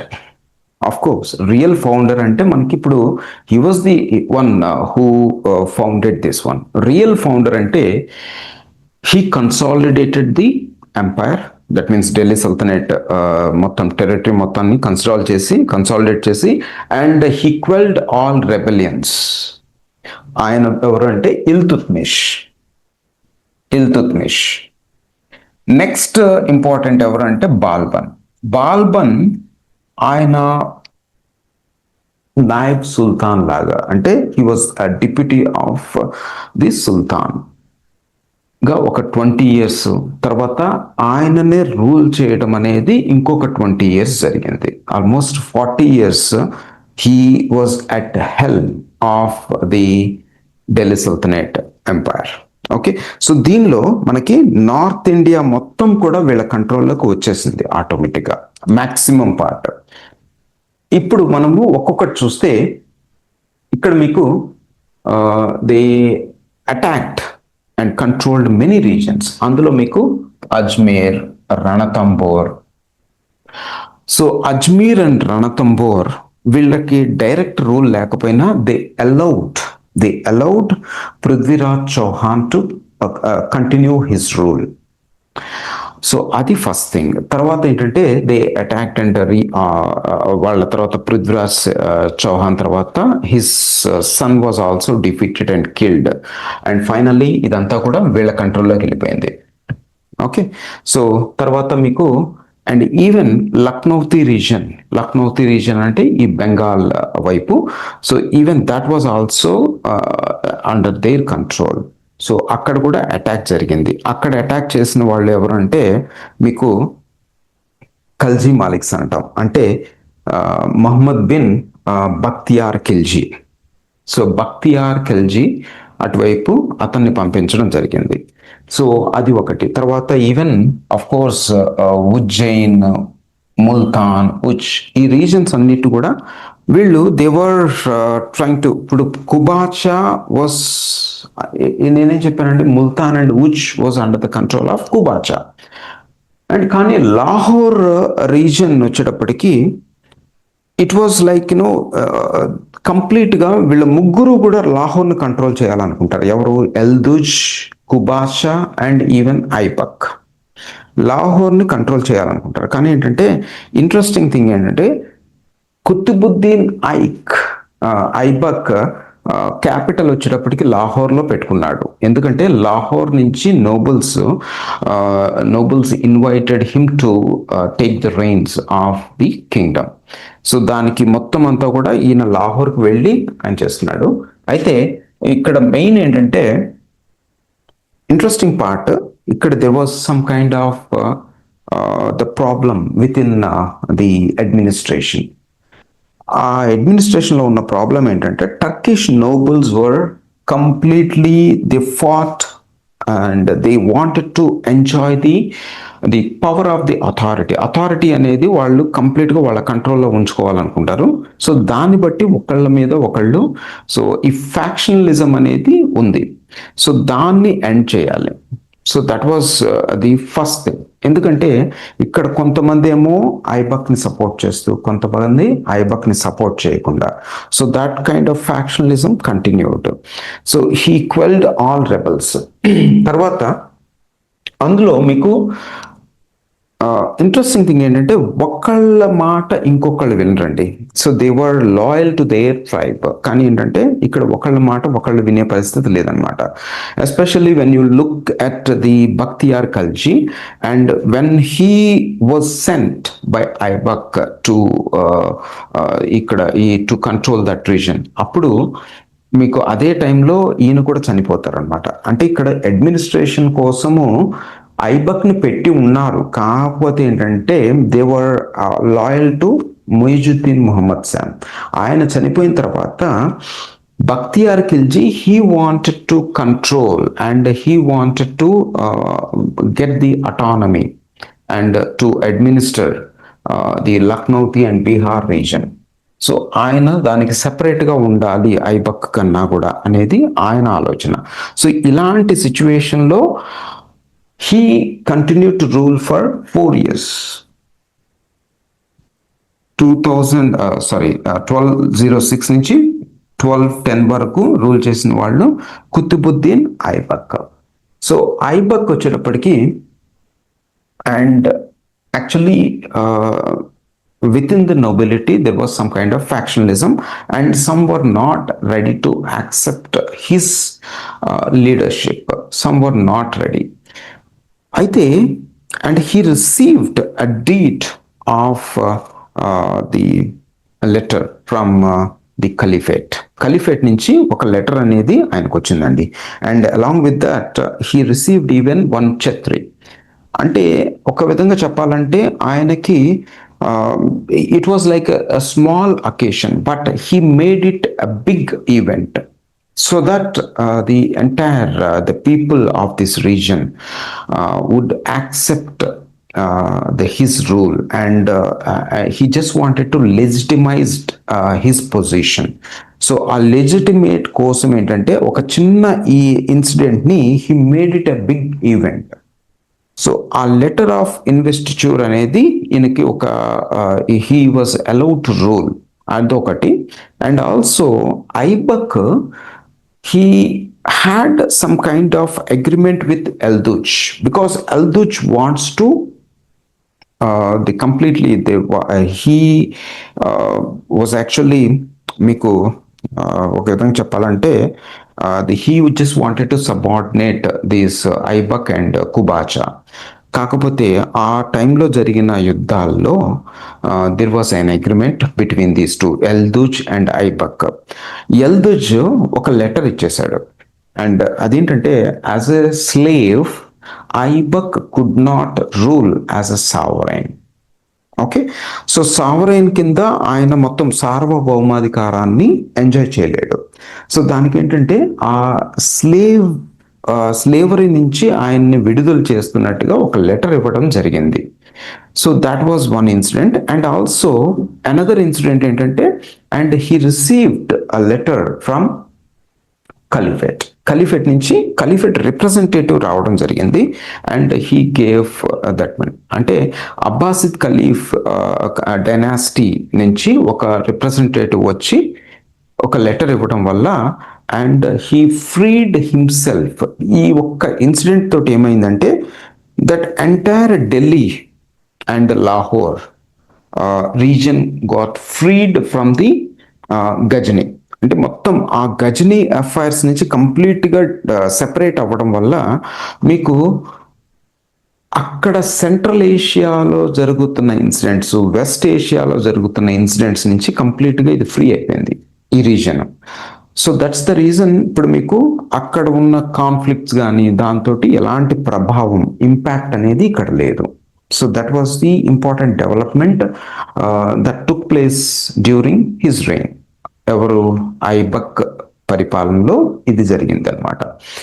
So తర్వాత and of course he was brutal and he took decisions like firm decisions, and he was even liberal and he extended patronage to several poets. So అయితే ఇక్కడ మీకు I was talking about some important poets. మీకు contemporary writers అంటే మీకు తబకత్ ఈ నాసిరి రాసిన books రాసిన వాళ్ళు కానీ, నెక్స్ట్ ఇంకా మీకు ఈవెన్ జియావుద్దీన్ భరణి, వీళ్ళందరూ కూడా ఏంటంటే so they all contemporaries and Minhaj Siraj కానీ వీళ్ళంతా కాంటెంపరీస్ అండి. So he extended patronage to them and also ఆయనని పొగిడిన ఎలాంటివి ఉన్నా కూడా he used to liberally donate. So wealth అనేది ఆయన డొనేట్ చేస్తూ ఉండేవాడు. That's the reason and he was called as Lakh Baksh అని అనేవాళ్ళు. అలా అని ఒకవేళ బ్రూటల్గా ఎవరినైనా చంపాలి అన్నా కూడా లక్షల్లోనే చంపేవాడంట. So that's why and he had assumed the title called Lak Baksh. And one fine day while playing Chaugan ante that was actually medieval polo. When he was playing medieval polo, he was injured after falling from the horse. So దాంతో ఏంటంటే ఈయన చనిపోవడం జరిగిందండి. So that was one aspect. So దాంతో కంప్లీట్గా ఈయన rule అనేది పూర్తిగా ఎండ్ అయింది. సో అయితే ఇక్కడ ఇంట్రెస్టింగ్ పార్ట్ ఏంటంటే Iltutmish was his son in law and actually Qutbuddin ఐబక్కి ది మొత్తం యాక్చువల్గా he married actually Iltutmish was also a slave of Qutbuddin Aibak. So Iltutmish ఏంటంటే he was completely raised and he reached to this top level purely based on his ability. So ఆయన ఎబిలిటీతోనే ఆయన ఈ పొజిషన్కి రావడం జరిగింది and he succeeded the Aibak గురించి మనం ఇంకొక ముఖ్యమైన విషయం చెప్పుకోవాలంటే ఆర్కిటెక్చర్లో వస్తుంది and he was responsible for the laying foundation for Qutub Minar. ఈ కుతుబ్ మినార్ ని ఎవరి జ్ఞాపకార్థం ఈయన కట్టించాడంటే కుతుబుద్దీన్ బఖ్తియార్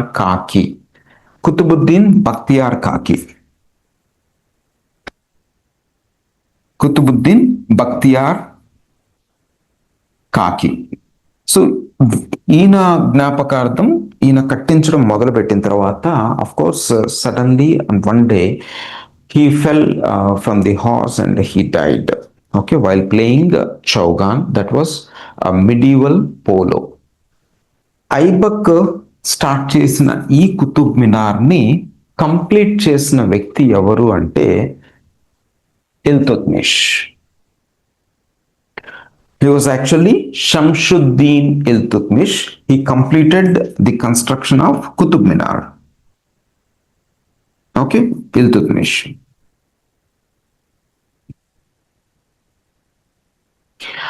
అయితే ఇక్కడ ఈయన టైంలో మనకి కొన్ని ఇంపార్టెంట్ ఇన్సిడెంట్స్ అనేవి జరిగినాయండి.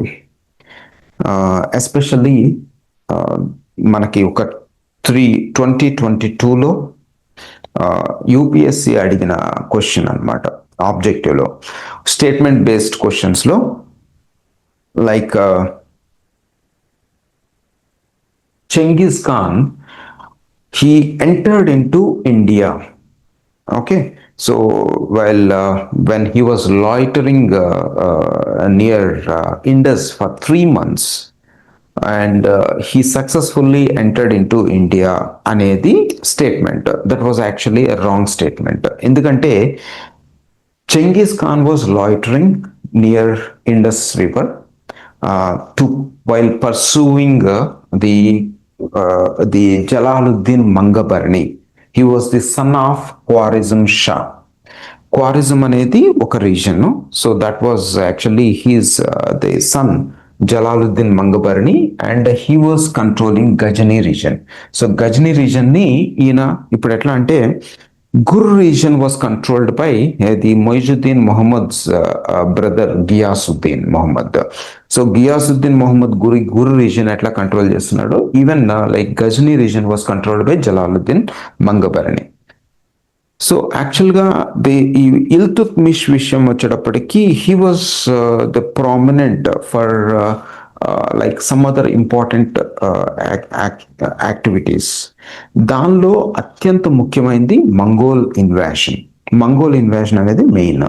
అయితే ఆయన ఆర్కిటెక్చర్ విషయంలో Iltutmish, if you look at the Qutub Minar complex now, the Iltutmish grave was so intricately carved, and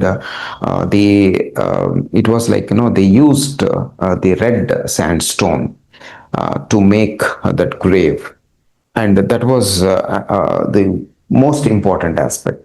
And of course he involved in consolidating and also the fractionalism, and he even managed to organize the noble group of nobles, that is what we called 40 nobles of 40. మనకి 40 చిహాల్గని అని అంటారు. ఆ చిహాల్గని అనేది ఎక్కడా కూడా మనకి ఆ 40 మంది పేర్లు కనిపించవు. Only at maximum we were ఒక 25 names were mentioned by Minhaj Siraz. Tabakat in Nasriలో contemporary writer Minhaj Siraz mentioned only 25 names of that చిహాల్గని అంటే ఒక 40 మంది నోబుల్స్ అనేది, బట్ 40 ఖచ్చితంగా ఉన్నారు అని చెప్పడానికి లేదు, but that name was so prominent. Okay, so it was not only that, even Kutubuddin Aibak ఈ కుతుబ్ మినారే కాకుండా, and he was also involved in 2 more important activities. అందులో ఏంటంటే he was responsible for the 2 important structures constructed by him, and one was in the Qutub Minar complex. అదేంటంటే Quwwatul Islam Mosque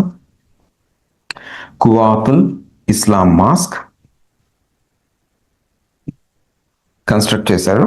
తర్వాత it was, మనం already దీనిలో ఏంటంటే maximum అంతకుముందు ఇది జైన, Buddhism ఇవన్నీకి సంబంధించిన ఆర్ట్ అండ్ ఆర్కిటెక్చర్ ఉంటే, తర్వాత slowly that was like transformed into temples. ఆ టెంపుల్స్ ని వీళ్ళు డెమాలిష్ చేసి this mosque was constructed, and they used అరాబెస్క్యూ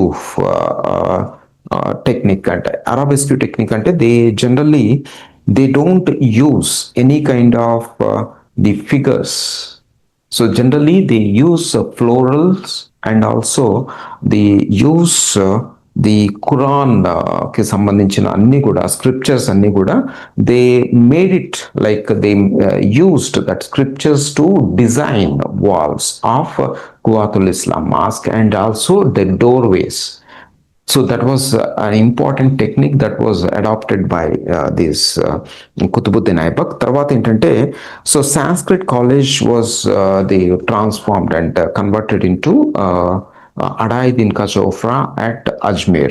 So that was another important development took place during the rule of Aibak. కానీ దీన్ని next లెవెల్కి తీసుకువెళ్ళిన వ్యక్తి అంటే ఇక్కడ కుతుబ్ మినార్ మాత్రమే కంప్లీట్ చేసిన వ్యక్తి ఇల్తుత్మిష్ విషయం వచ్చేటప్పటికి and of course the small structures which were present in the Qutub complex area. So అది ఒక్కటే ఉంది. కాకపోతే మెయిన్ ఏంటంటే during his rule Jalaluddin Mangbarni ఇతన్ని like he send a message for supporting him to restrict and to attack Genghis Khan. అయితే ఈయన అంత ఆలోచించే టైం లేదండి ఈయనకి. ఎందుకంటే it was actually the Bihar Lakhnauti రీజన్లో ఉన్న ప్రాబ్లమ్స్ కానీ అండ్ ది నోబుల్స్ ఫ్యాక్షనిజంని ఆపడము, తర్వాత he just attacked some other places in the central India region. ఇవన్నీ కూడా ఈ ప్రాబ్లమ్స్ తోటి ఈయన ఉండడం వల్ల and at the same time he took he was completely ఎట్లా అంటే ఎస్ అనలా నో అనలేదండి. హీ వాజ్ సైలెంట్గా అలా ఉన్నాడంతే ఈ ఇల్తుత్మిష్. దాంతో Genghis Khan even though he pursued Jalaluddin Mangbarni, he could not cross Indus రివర్ని దాటి రావడం అనేది జరగలేదు. ఓకే, ఆయన ఆ పని చేయలేకపోయాడు అనమాట. So and after that he went back to Mongol and after few years he died. Okay, ఎప్పుడు it was in the year ఇది ఎప్పుడు జరిగిందంటే 1221. ఈయన ఎప్పుడు వచ్చాడు రూల్కి? 1210. సో పెద్దగా డిఫరెన్స్ ఏం లేదండి. ఓవరాల్గా మీకు ఒక 10-11 ఇయర్స్లోనే ఈ had to face this problem. అందుకని ఏంటంటే the decision which he took was gave a positive impact. ఎందుకంటే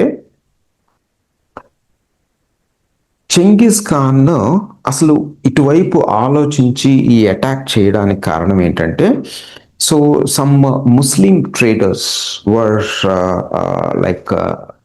killed by Khwarizm Shah. And ఆ ముస్లిం ట్రేడర్స్ ఏంటంటే వాళ్ళు యాక్చువల్లీ వాళ్ళని మొత్తం పంపించడము, వాళ్ళకి ఒక అష్యూరెన్స్ ఇవ్వడం అనేది చెంగిస్ ఖాన్ ఇవ్వడం జరిగింది. So they were actually killed when they were travelling through Khwarizm area. So దాంతో ఇక్కడ రావడం జరిగింది, అటాక్ చేయడం.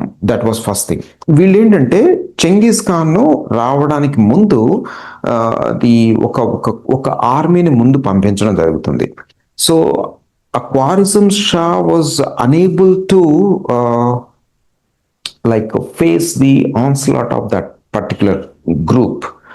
సో అది ఎప్పుడైతే ఫేస్ చేయలేకపోయాడో నెక్స్ట్ ఎవరు వస్తున్నారు, వాళ్ళ వెనకాల చెంగిస్ ఖాన్ రావడం జరిగింది. So he was escaped. ఎక్కడ? Khwarizm Shah completely he Ryan away from that battle field. And తర్వాత ఇక్కడ ఉన్న వీళ్ళు అడాప్ట్ చేసుకున్న మెథడ్ ఏంటంటే those who any particular kingdom or any particular city which restricted the army of Genghis Khan, వాళ్ళ main ఏంటంటే ఎవరైతే రెస్ట్రిక్ట్ చేశారో ఆ పర్టికులర్ ప్లేస్ని కంప్లీట్గా they they completely destroy that particular city or Kingdom.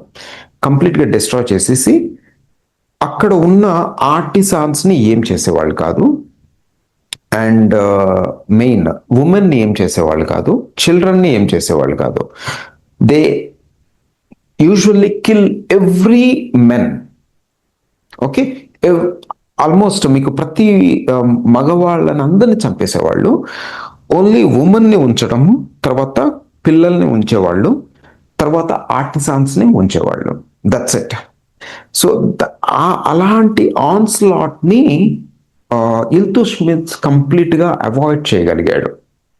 So that was his important. అంటే ఇక్కడ ఇల్తుత్మిష్ ఒక్కటేనా అంటే తర్వాత కూడా చాలా అటాక్స్ జరిగినాయి అండి. ఈవెన్ డ్యూరింగ్ మీకు బాల్బన్ టైంలో బాల్బన్ కొడుకు కూడా చనిపోతాడు. సో యాక్చువల్లీ మంగోల్ ఆన్స్లాట్లో అఫ్ కోర్స్ మంగోల్స్లో తర్వాత వాళ్ళ పిల్లలు, తర్వాత మీ చెంగీస్ ఖాన్ తర్వాత next successors they constantly attacked India. కాకపోతే ఏంటంటే చెంగీస్ ఖాన్ అటాక్ చేయలేదు. చెంగీస్ ఖాన్ అటాక్ చేశాడు, హీ క్రాస్డ్ ఇండస్, ఇలా క్వశ్చన్లో ఆ స్టేట్మెంట్ ఇవ్వడం, ఆ స్టేట్మెంట్ అనేది రాంగ్ స్టేట్మెంట్ అనమాట. సో దట్ వాజ్ ఇప్పుడు తర్వాత వచ్చిన వాళ్ళు ఏంటంటే they attacked and they even reached Delhi.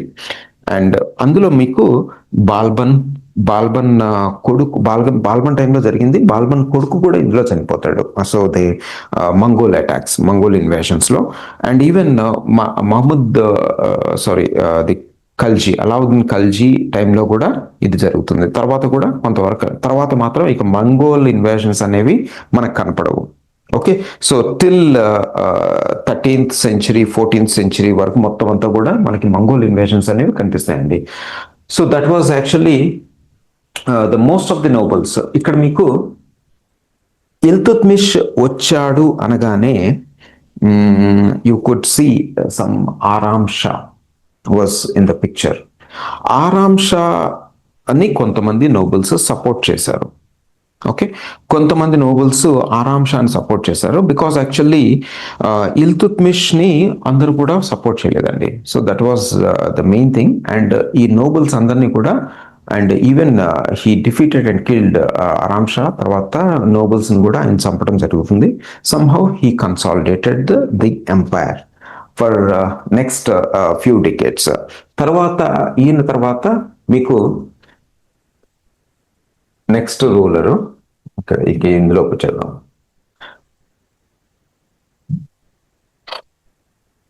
Iltutmish తర్వాత ఇల్తుత్మిష్ ఏం చేశాడంటే he did not nominate any one of his son. అయితే నామినేట్ చేయడంలో మనకి ఇక్కడ మెయిన్ రజియాని ముందు నుంచి ఆయన రూల్ నెక్స్ట్ సక్సెసర్ కింద ఆయన పెట్టడం జరిగిందనేది మనకి చాలా వరకు వాదన అండి. అయితే Razia was at helm for a few years. ఆమె రూల్ చేసింది ఎలా అంటే she was the first woman ruler. ఆమె తర్వాతనే మనకి రుద్రమదేవి కనిపిస్తుంది. రుద్రమదేవి ఇట్ వాజ్ ఫ్రమ్ 1262 నుంచి 89 వరకు. ఓకే, అండ్ రజియా వచ్చేటప్పటికి 1230s, అంటే ఒక 30 years ముందే వచ్చిందనమాట. She was the first woman ruler Razia. So Razia ఆమె కొంతవరకు ఏంటంటే she won the crowd. Main the people of Delhi accepted her as their ruler.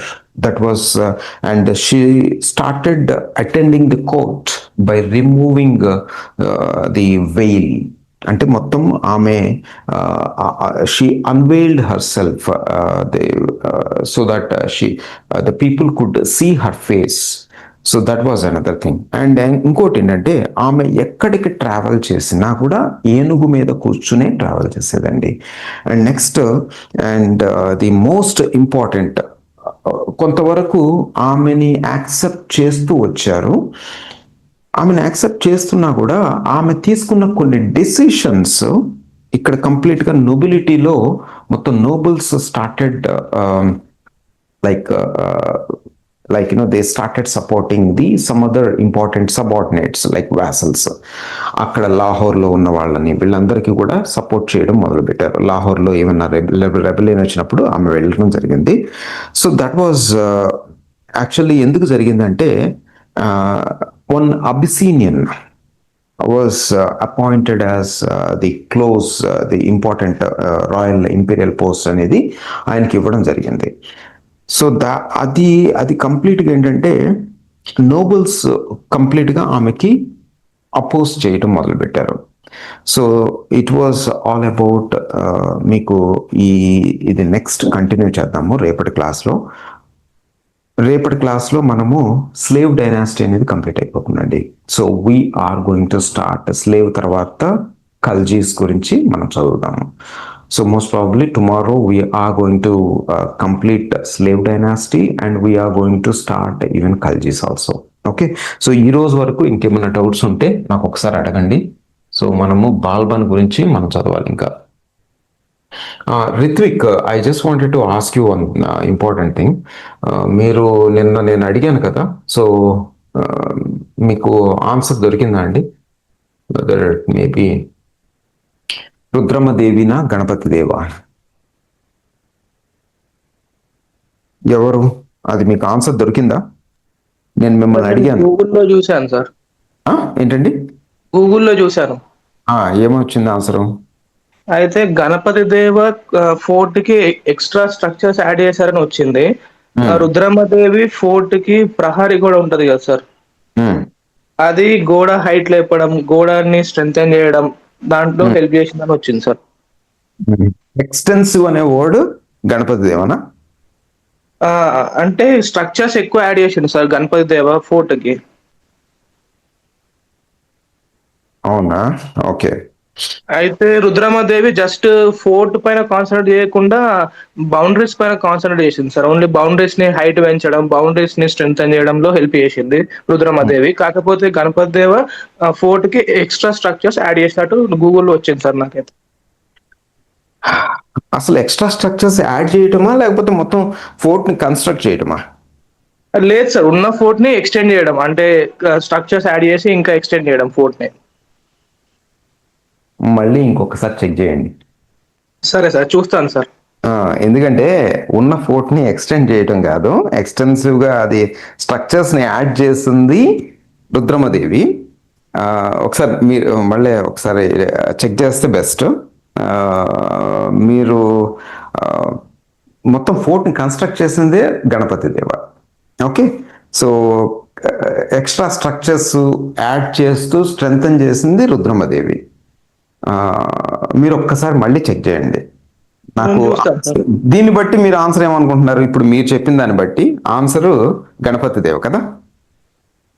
అంటే నాకు కూడా క్లారిటీ లేదు సార్, మరి గణపతి దేవ అని అనుకుంటున్నా. అంటే ఇప్పుడు ఎక్స్టెన్సివ్ అన్నారు, సో దాన్ని బట్టి ఆ గణపతి దేవ ఆన్సరు మీరు చెప్పిన దాని ప్రకారము. మరి ఒకసారి ఇంకొకసారి చూడండి. నేను అనుకోవడం ఏంటంటే మొత్తం ఫోర్ట్ కన్స్ట్రక్షన్ చేసింది గణపతి దేవ and additional structures and add చేస్తూ స్ట్రెంగ్తన్ చేసింది రుద్రమదేవి. సో ఇది ఒక్కసారి మళ్ళీ ఒకసారి చూడండి. సో ఆన్సర్ గూగుల్లో ఓన్లీ ప్రహారీ గోడని స్ట్రెంగ్తన్ చేసింది రుద్రమదేవి అని వచ్చింది సార్. ఓకే, నేను కూడా చూస్తానులేండి. యాక్చువల్గా ఏంటంటే నా దగ్గర ఉన్న సోర్సెస్ అనేవి అంటే ఇప్పుడు కొంచెం అంబిగ్యూస్ గా ఉన్న క్వశ్చన్స్ లో ఇది ఒకటి జనరల్. కాకపోతే మాత్రం అందరూ రుద్రమదేవి మాట్లాడకుండా ఓకే ఫోర్ట్ ని కన్స్ట్రక్ట్ చేసింది కాబట్టి ఎవరన్నా కన్స్ట్రక్ట్ చేశారు అంటే గణపతి దేవి కాబట్టి అందరు గణపతి దేవ అనే ఆన్సరే పెడతారు, రుద్రమదేవి ఆన్సర్ పెట్టరు. సో అది మనం చూసుకుంటే, బట్ ఇంకా ఎక్స్ట్రా పాయింట్స్ ఏమైనా ఉన్నాయా అని చూసుకుంటే మాత్రం this was the only thing. అంటే ఆమె స్ట్రెంగ్తన్ చేసింది by adding extra structures like maybe already ఉన్న వాటిని ఇంకా స్ట్రెంగ్తన్ చేసింది. That was the thing. Okay, but let me see. నేను చూస్తాను సార్ మళ్ళీ ఒకసారి. ఇక గణపతి దేవ అనేది ఆన్సర్, అంతే కదా? అవును సార్. ఎస్. కాకపోతే ఏంటంటే ఈ విషయంలో ఇంకొంచెం క్లారిటీ మీకు వస్తుంది, ఒకసారి మీరు చెక్ చేయండి. ఓకే, సరే సార్, నేను చూస్తాను. ఓకే, ఇంకొకటి ఏంటంటే నిన్న కొన్ని రాంగ్స్ అవి ఉన్నాయని చెప్పాను. సో అవి ఒకసారి మీరు ఆ వీడియో మళ్ళీ చూసుకుని, ఆ పేపర్ మీకు ఆల్రెడీ టెలిగ్రామ్లో వచ్చిందంటండి. అవును సార్. అది ఒకసారి చూసుకుని మీరు కరెక్ట్ చేసుకోండి. Okay. Okay sir. Okay sir.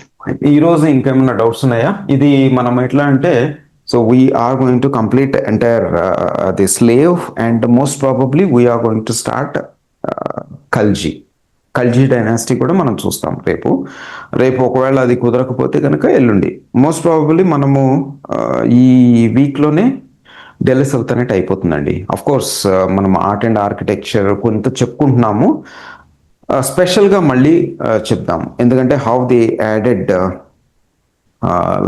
The combined this Indian style of architecture with the Islamic Arab styles, Persian styles అనేవి ఎలా ఇంక్లూడ్ చేశారనేది మనం డిస్కస్ చేస్తాం తర్వాత. లైక్ దేవర్ డోమ్ మెథడ్, తర్వాత slab and beam method, how they integrated these things and how they raised the platforms and they constructed various the tombs. ఇవన్నీ కూడా మనం చూస్తాం. గియాసుద్దీన్ టోమ్ అన్ని స్పెషల్గా ఉంటాయండి. సో హౌ ద అలై దర్వాజా, ఇవన్నీ కూడా మనం స్పెసిఫిక్గా మళ్ళా చూద్దాము. బట్ ఒక్కొక్క రూలర్ గురించి మాట్లాడుకుంటున్నప్పుడు, ఎందుకంటే ఆ రూలరే లేకపోతే అసలు ఈ ఆర్ట్ అండ్ ఆర్కిటెక్చర్ అనేది ఉండదు. సో ఆ రూలర్ గురించి స్పెసిఫిక్గా మాట్లాడుకుంటూ then we are going to see how they added new cities to Delhi, అది కూడా మనం చూద్దాము. సో బట్ ఈ రోజు వరకు ఏమైనా డౌట్స్ ఉన్నాయండి? లేదు సార్. ఇంకోటి, మనము యాక్చువల్గా మహమ్మద్ ఆఫ్ గజనీ కంప్లీట్ చేసేసాము. ఓకే, డిఫరెన్స్ చెప్తూ మొయిజుద్దీన్ మొహమ్మద్ గోరీ గురించి ప్లస్ గజనీ గురించి, తర్వాత next even Qasim, Mohammad bin Qasim, how he came and occupied Sindh region, ఇవన్నీ కూడా మనం క్లియర్గా చేసేసాం. సో దీనివల్ల ఏంటంటే మొత్తము మనము ఈ కంపారిటివ్ స్టడీలో మొత్తం వెళ్ళిపోయింది అంతా కూడా.